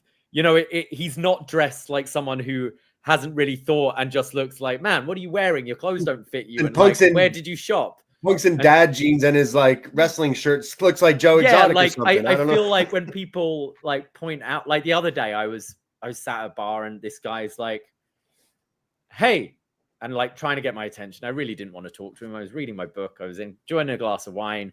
He's like, hey, you're dressed really summery. It's like, thanks. I know it's summer today. Like, huh. But a real choice wearing summery clothes. I'm like, I don't know, man. You clearly finished work 6 hours ago and you're still in a suit. What are you doing? Like, it's, but yeah, it's like pointing out the obvious, and the same with the song. But it when you get with arguments between people where there's just these, like, shit insults that come out and they're just full of venom, but they don't even really make sense a lot of the time. That's what I get with Punk and Seth, and I don't mind it. But I'm with you. It's like, yeah, you're not saying this to a Karrion Kross, like, you're all entrance and no, but then the bell has to ring. Plenty of wrestlers that applies. The person who's been regarded for the last decade as the top in-ring performer in WWE. Find it weird. I just thought that was bizarre, but he's still, like, entertaining. He's so entertaining on the microphone, no matter what. So I'm interested to see, because, like, I do think Seth and Punk should both be in the ladder match, because that's, like, would definitely sell that match right there with those two stars. So who else? Because we said Solo's already in it.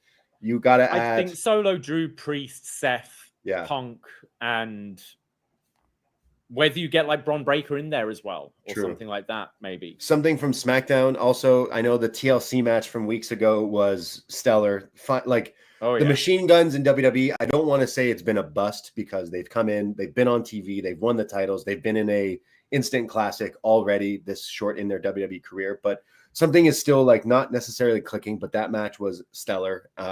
But the tag team division definitely is heating up. We've now inserted Fraxium into this mix of the Street Profits, Machine Guns, and we had DIY versus Fraxium on SmackDown. And I thought it was a fun little match. I wouldn't say it gets up to, like, a pay-per-view level worthy and stuff, but for a SmackDown tag match, it was very fun. It was very cool seeing both two kind of generations of NXT face each other on, like, a main stage, and Fraxium getting the win over a DIY and now challenging the Street Profits next week. What did you make of this? I enjoyed it a lot. I think the tag division in SmackDown is one of the best things right now, but there's still something missing. Yeah. And I think maybe it's promo and story rather than in-ring work. But I think, I think the in-ring work's been great, but I think what can elevate that ring work is more compelling stories.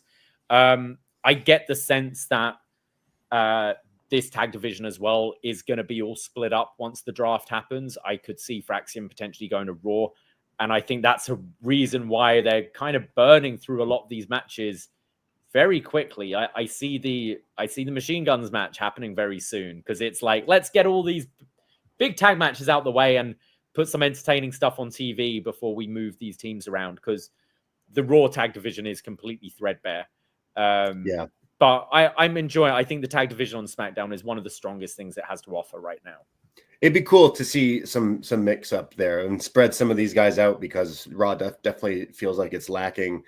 There's still something like DIY connecting at their theme song reminds me of Adam Cole's theme song in AEW. I don't know why, but like it definitely sounds very similar. They're just miscast. I think. Yeah. I don't enjoy them as heels. I think they just come across very annoying and not overly menacing. Like Ciampa can be. We've seen him be incredibly menacing.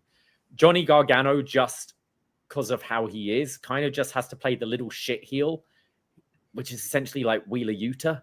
Yeah. And it's not, I don't want to see Johnny Gargano be Wheeler Yuta. I want to see him the underdog babyface fighting from underneath, that kind of thing. And I find their miscasting makes me not enjoy their matches to the level I feel I should.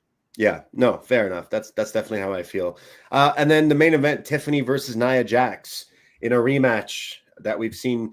I don't like Nia Jax too much, but I love how Tiffany is being presented. She beat Charlotte, solidifying that she's the baddest bitch in all of WWE, and I'm totally loving how she's taken over. And I thought this was a pretty okay match too, with some crazy spots in this match. I've been quite impressed with some of Nia's matches recently, and maybe that is on a Nia scale. Yeah. But I think they've been planned out and produced very well. We saw that with the Naomi match a few weeks ago they had on TV, which I think these crowds, what they bite on is like entrances, catchphrases, and near falls. And that's kind of what they gave us here. You had a whole lot of Tiffy time, so the crowd are pumped for that. And then some really great near falls in the closing stretch of this, especially the Annihilator with the rope break spot, which I think great. A lot of people bit on. And they've been pretty smart with Nia Jax in these singles matches, where I think they've, really carefully laid it out and utilized her to her maximum effect. I think when she gets exposed are in things like War Games, which we saw, when it's a bit more of a free-for-all and she's there maybe thinking on the fly a bit more, and we're getting, the embarrassing Nia Jax, the kind of fumbled moves, the weak-looking chair shots and things. But I think Nia in this run so far has had a lot more matches like this and has been an effective Kane, as we call her, that level. So I got to give her some credit there. And I think it racks up, as you said, another big win for Tiff, which starts solidifying her as more of a threat. She toppled Charlotte at WrestleMania, and she's beaten Nia Jax here as well. And I think maybe a cash-in will be the way you take this off of her.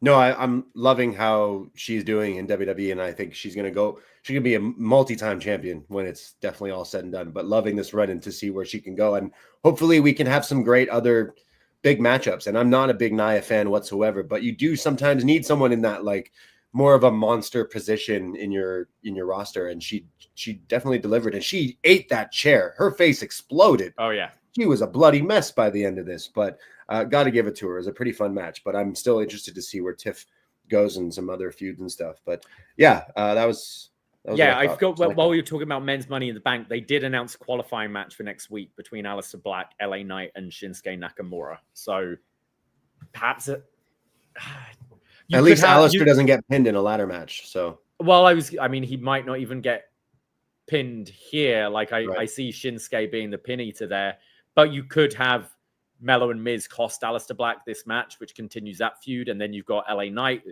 who's a bit Big more star. over right now in the Money in the Bank match, perhaps.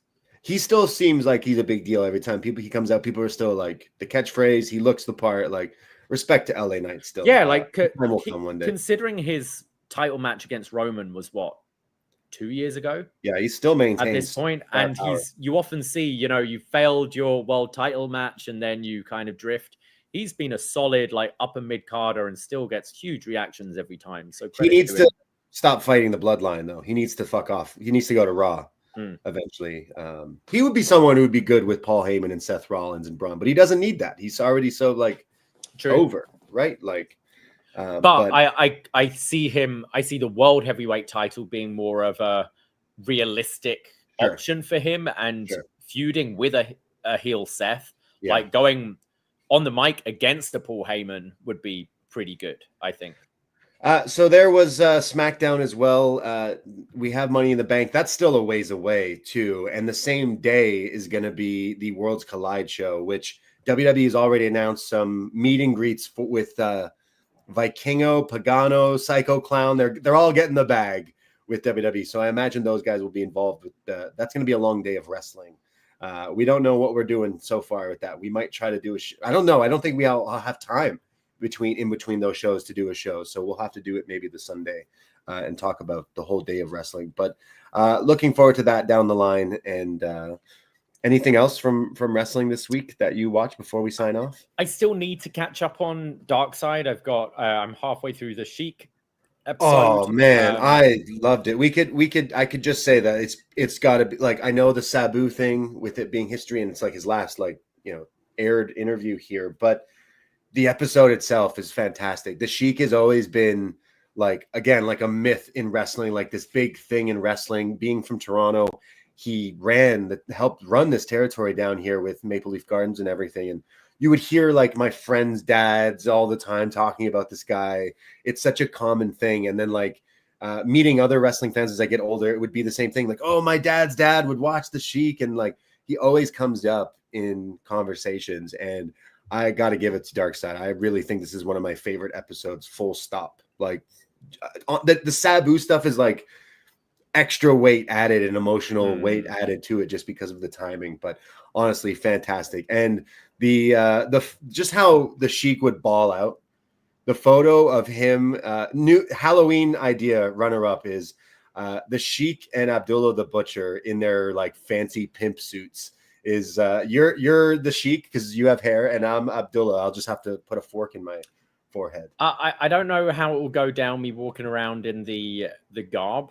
No, it's when they're wearing suits. It's when they're wearing like just pimping out. But or just go around Church Street throwing fireballs in people's face. Yeah. Oh man. Yeah. I honestly thought this was one of my favorite episodes. So you need to finish it. We'll definitely get some thoughts maybe on Tuesday when we do Up Next. But also I'm behind, but I keep seeing, shout out John Pollock, who keeps sending us videos of the best of the Super Juniors. Now Ninja Mac, who we've seen in Demand Lucha and all over the indie stuff, he's got featured by ESPN with this clip, and it's been watched over like 30 million times or something like that. So he's getting some shine. Shout out Ninja Mac. I need to catch up because not only Ninja Mac stealing the Super Juniors, Mao from DDT, who I'm a big fan of and seen many times over in DDT in Japan, he's also been featured in the New Japan Best of the Super Juniors. So I do need to catch up, but would love any to cherry pick if anyone's watched any matches, because I'm definitely going to ask John what matches to check out. But I saw Mao has brought out the Tupperware containers. There's tire wheels being brought into this. I don't know, but I'm going to cherry pick and watch some of the best. I feel I could lend him some Tupperware containers as well. I've got hundreds and hundreds of lids, and none of them seem to match. I don't know how this always happens, but yeah, that's definitely where they get them from. That's people donate them, because the New York one like 5 years ago, they did a tower of these things and then a superplex onto all of them. And they just pop and explode and everything. Like, it's pretty fun. So been looking into that, been watching Dark Side. I did skip a few episodes, so I do need to see some of those. But we will be back this upcoming Tuesday after NXT over on Post Wrestling for a new Up Next. So catch us on Post Wrestling, 10:05 p.m. Eastern time. And we'll chat about some NXT and everything else, maybe some Raw and whatnot as we go into Battleground next Sunday. So appreciate everyone in the chat listening. Again, poisonrana.ca for links of all the other stuff that we do, including our Patreon. So many podcasts out there, and it's $5 to become a friend and support. If you like what you hear, give us a shout out, and we appreciate it. Absolutely. So now we're going to throw to the interview you had a couple of days ago with Jeff Black from Off the Ropes about their upcoming Slam-Demonium show in Kitchener. So stick around. We're going to peace out here. You'll still hear Braden. Hey, have you ever heard of the film Time Cop? Exactly. Well, it's like we're not even disappearing at all. I will be in Kitchener, Slam-Demonium, May 24th. But here is my interview with Jeff Black from Off the Rope Studios from Kitchener. Enjoy. Ahoy!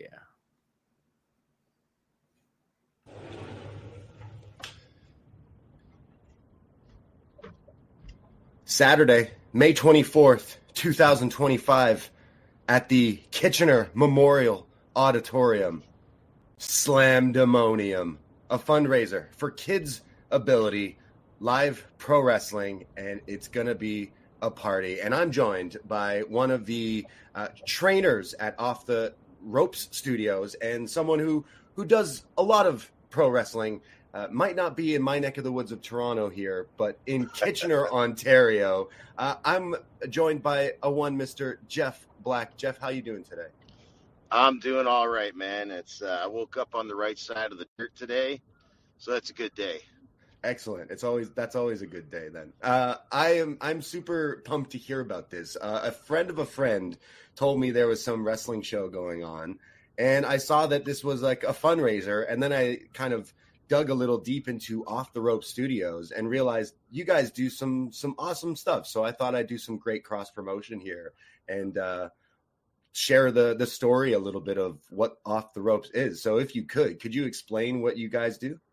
Well, Off the Rope Studio is I call it a training center. I'm really hesitant to call it a school, and I don't use the term coaches. We use the term mentor, because that's what you're supposed to do. The old guard, that's what they're supposed to do with the new guys in the business, is mentor them, put them on the right path. But we train people. We train people from scratch.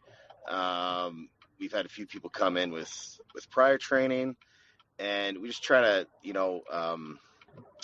make it different than from when I trained. I trained in 2004, and it was just getting the crap kicked out of you for 2 months. It does build a toughness, does build a callus.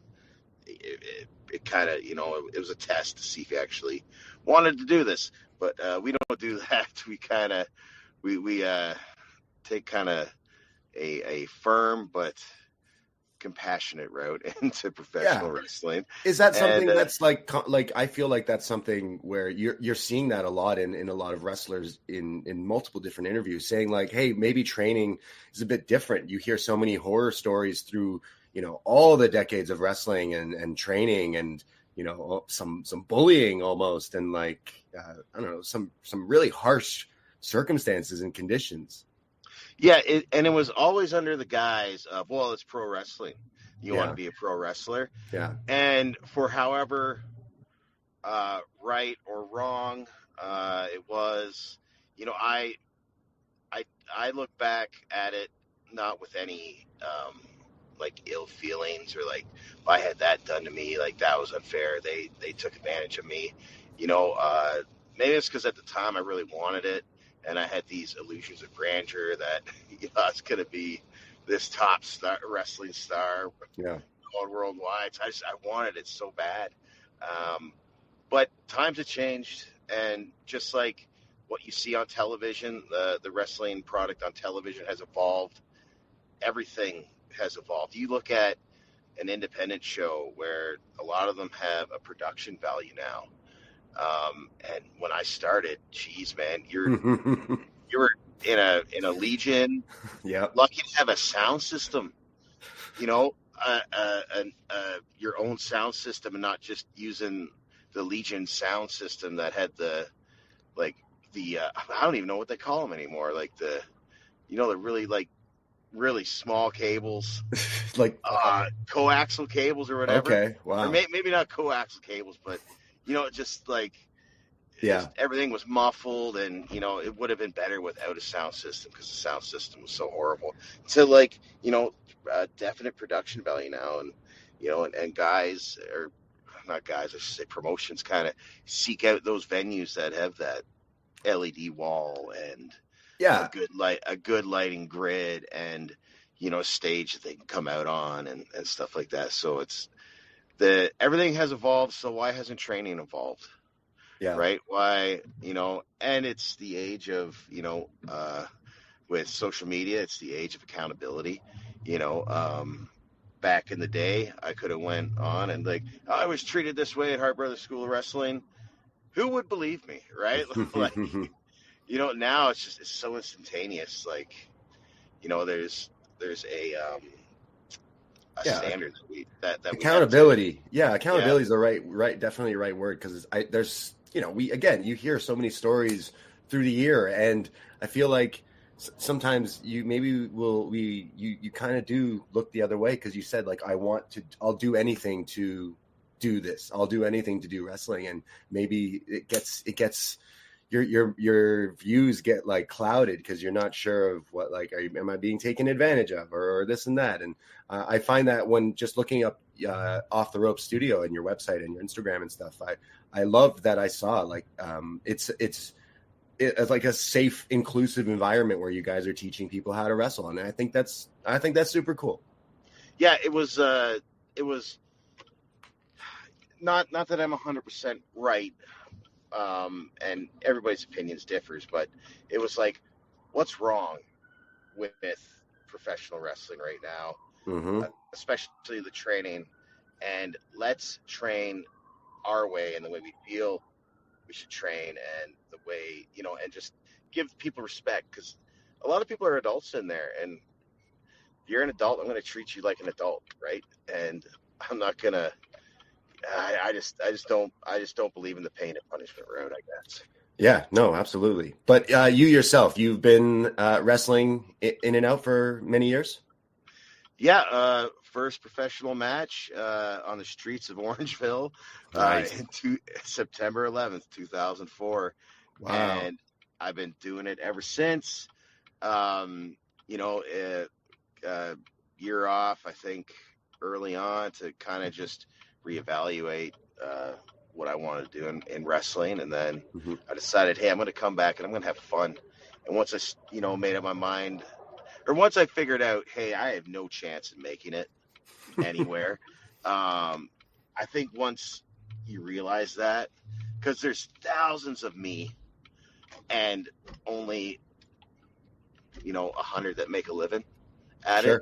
Sure. And hey, I'm going to go to these shows, I'm going to go to the Carp Fall Fair and have a blast. I'm going to go to this Legion in Dundas and have a blast, right?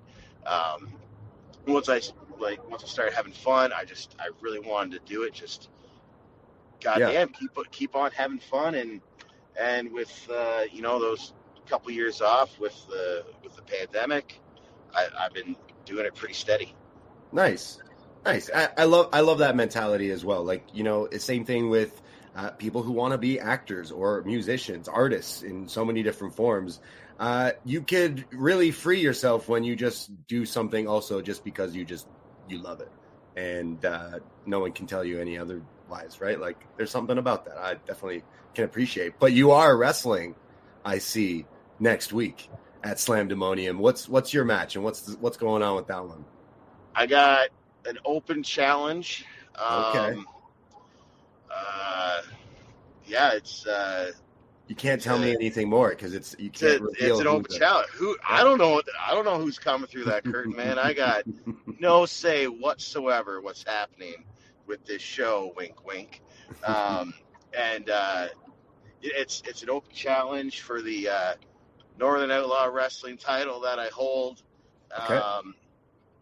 And big, tall, small, skinny, it don't matter. It's an open challenge to anybody that walks through that curtain. If They get a shot. Uh, Hell of I- a promo there for the match. That's cut hell of a promo there for my truck. classic wrestler, right? Oh yeah, love it, yeah, love man. it. I noticed a few other names on this show. I see Rhino, and then again Ontario. I know he's from Detroit, but I feel like the Ontario wrestling scene is we always appreciate Rhino wherever. I feel like I just saw him. I was at the Maple Leaf show, and he came out as well. And the crowd, any promotion, I feel like this guy's popped up in absolutely every promotion that there has been in existence. And I'm very excited to see Rhino on the show. I see Savio Vega. I don't think I've ever seen him wrestle live, so I'm intrigued to see that. I obviously have watched him on TV many years ago, but that's pretty awesome. Yeah. Well, when is so what we're talking here? When is this actually airing? Because there's a change that's happening. Okay, what's the change? Rhino unfortunately cannot make it. No. Oh no! All I did was I hyped up Rhino, and he can't make it. I'm so sorry. Rhino cannot make it. Okay. My new best friend Tony Khan, he asked for Rhino if he could take a booking on the same night as my show. Rhino was. I heard that happens often. Yes. He was nice enough. Sorry if you hear that right now. My apologies if you heard that. I want to turn. I forgot to turn off alerts. No Rhino. I'm sorry for plugging no Rhino. But I gotta give it.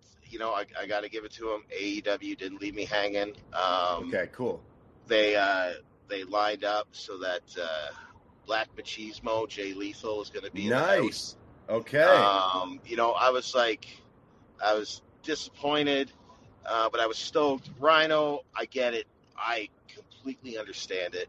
I'm like, go get that money, man. Go get that bigger payday. Absolutely. I get it. He just showed up there recently, right? Yeah, I get it. I fully understand. I got no ill will. I already talked to him about having him in on some other shows this year. But yeah, we got Jay Lethal coming in. ROH. Goddamn, was he there? No, I don't think he was there at the start, but a long time in ROH.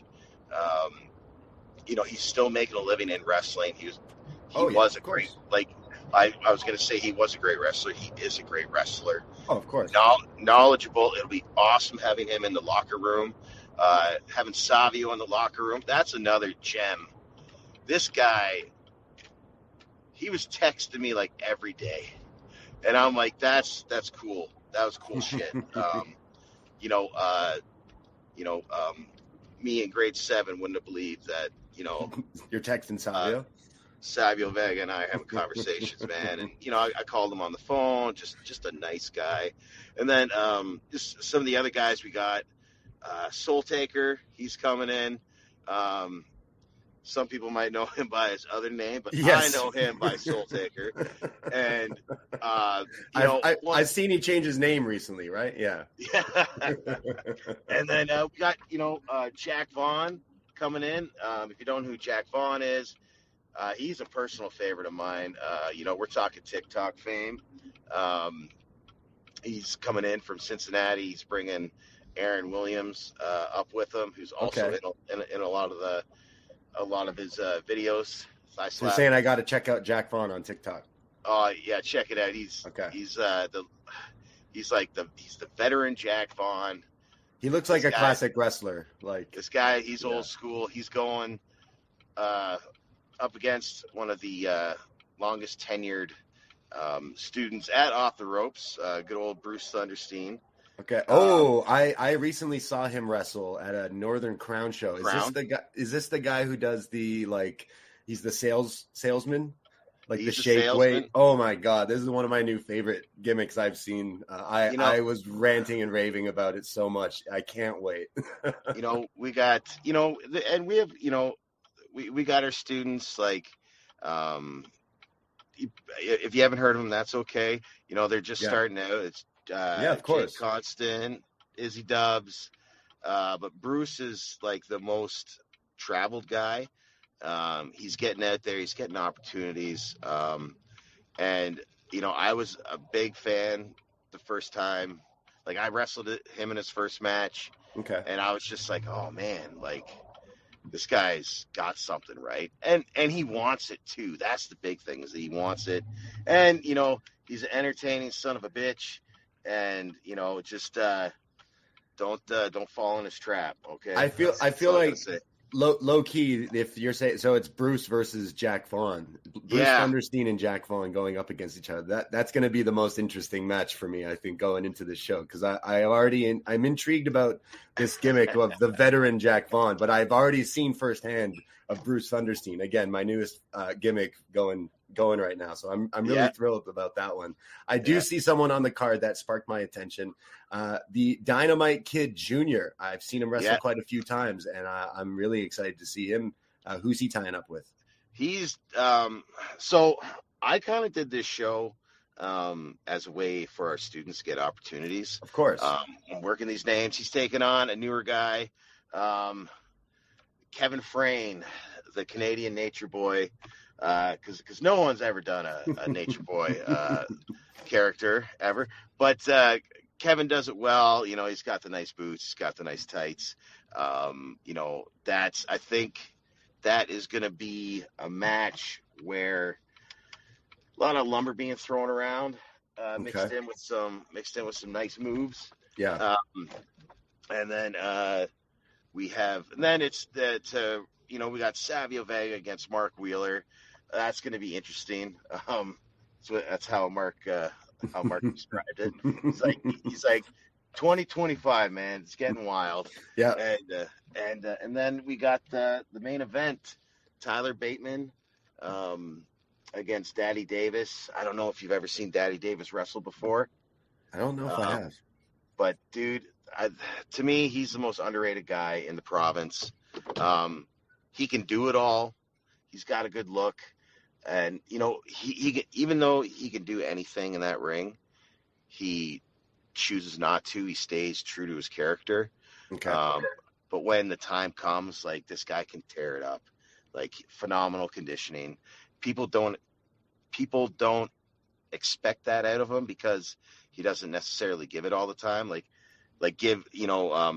Give everything all the time. He's still working hard. He works his character amazingly. I can't say enough good things, and that's for the OTR championship. Very nice. Well, it's like you're bringing in people, but you're letting the students also like work with people who've been doing it for a long time, people who've been on TV, people like you said, someone's like, oh, I'm facing Savio Vega. Like, how crazy, you're texting Savio Vega. Like, it must be cool for the students to be able to do that. Yeah. And, that's kind of, it's for me, it's kind of like wishing what like I had, wishing this is me with what I wish I had. I apologize. Words are hard sometimes, right? But just giving them opportunities, letting them learn, even if a student isn't against, quote unquote name, they're still going to be sharing that locker room. And it's like, I'm encouraging them, like, hey, if you got a question, ask them. Yeah, absolutely. I think a guy like Sabio would love to impart his knowledge on, on the other guys in the locker room. So, it's, there's, for me, it's booking the show, we had to fill an arena. So I think we have a show that will fill an arena. Yeah. Like, that's a big spot. You guys don't usually do shows here, right? Like, when's the last time there was wrestling in this auditorium? Long time ago. WWE, everyone's like, oh my God, you're running the Kitchener. That's like 7,000 seats. And I'm like, well, hold on. There's additional rinks in the complex. Yeah. We're in one of the smaller ones. We got a floor plan for, I believe it's 850 some odd people. Whoa. We're sitting at 650 tickets right now. Oh, wonderful. We got a week and a bit left. Traditionally, shows that we run, it's the bulk of the ticket sales are at the very end. Like the last week, I remember one show selling, 150 tickets in the last 3 days. So, Yeah. 700 is very doable. That's awesome, brother. That's amazing.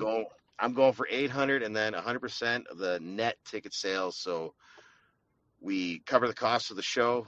Anything over that is going straight to KidsAbility, which is a charity here in Kitchener, or not. It's an organization in Kitchener Waterloo. This is a charitable event for it.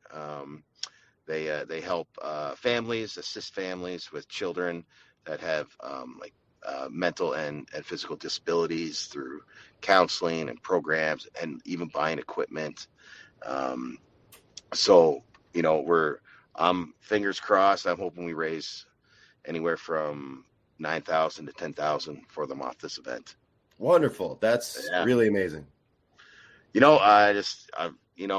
was, I wanted to do something big, and I remember walking into a place looking for sponsorships, and the guy asked me, so what grant did I have to do this show? And I'm like, what do you mean grant? And he goes, didn't you get a grant to fund this show? I go, the only thing funding this show is my bank account, man. So I told him, I said, this has to succeed. It cannot fail. And I got a great. Well, you're doing a good. Yeah, you're doing it for a good cause. That, and I got a great team around me. The school is phenomenal. The people that I guess the tertiary characters of the school, they're parents of the students, they're coming through with stuff. So this is a huge team effort. I'm just a captain of a ship, and everybody's working hard to make it a success. And it already is. We just got to pull it off, and hopefully we're, at capacity on May 24th. Hell yeah. I don't make it out to Kitchener much often, but one of my dearest friends does live there, and he's been begging me to come visit him. So I asked him, what were you doing? What are you going to do on Saturday, May 24th? And I'm taking him to his first ever indie wrestling show, and it's going to be great because I will be there in attendance for this event in Kitchener. And if you are in the Toronto area, GTA area, anywhere in Ontario, anywhere, make the drive up to Kitchener on Saturday, and follow Off the Ropes on Instagram and Facebook. Give them a follow for this event and tickets. There's links to buy tickets. Will the tickets also be at the door as well, or do you want people to jump ahead, get it before you can't get them? Yeah, tickets available at the door. The box office opens at, I believe, 4:30. 4:30 on Saturday. Doors open at 5. They're opening early. We got a little bit of a vendor market. We have just the signings, right? Of course. It's logistics of it. If I got gimmick tables, of course. Gimmick tables. If there's 250 people wanting Savio's signature and a photo, that takes time to cycle people through. So I want enough time so that everyone is satisfied. They get a couple minutes with Savio or with Jay Lethal, and and they can sit down and enjoy the show, and we'll be sure to get your asses out of there before 10:30. Excellent. Again, I will be there as well. Any listeners who may be thinking of making the trip, if you do, come say hello. And I know you're going to have autograph signings. You're going to have meet and greets and some stuff for sale as well. So the whole indie wrestling experience, and it's for a good cause. And I love what you guys are doing. So anytime you got some future events, we'll have to link up again, because I love to not only support the good cause, but support Canadian content is what I like to do as well. Hell yeah, brother. Support Canada, and that's the way I like to move. So thank you for joining me here today, Jeff, and I'll see you in just over a week in Kitchener, and hopefully it's not me entering your open challenge, but it could be. Just find the guy running around pulling his hair out. That'll be me. Excellent. Appreciate it. And again, Off the Ropes Studios is where you can follow and find tickets for Slam-Demonium next week. Appreciate it, Jeff. Oh, appreciate you, man. Thank you very much. Cheers.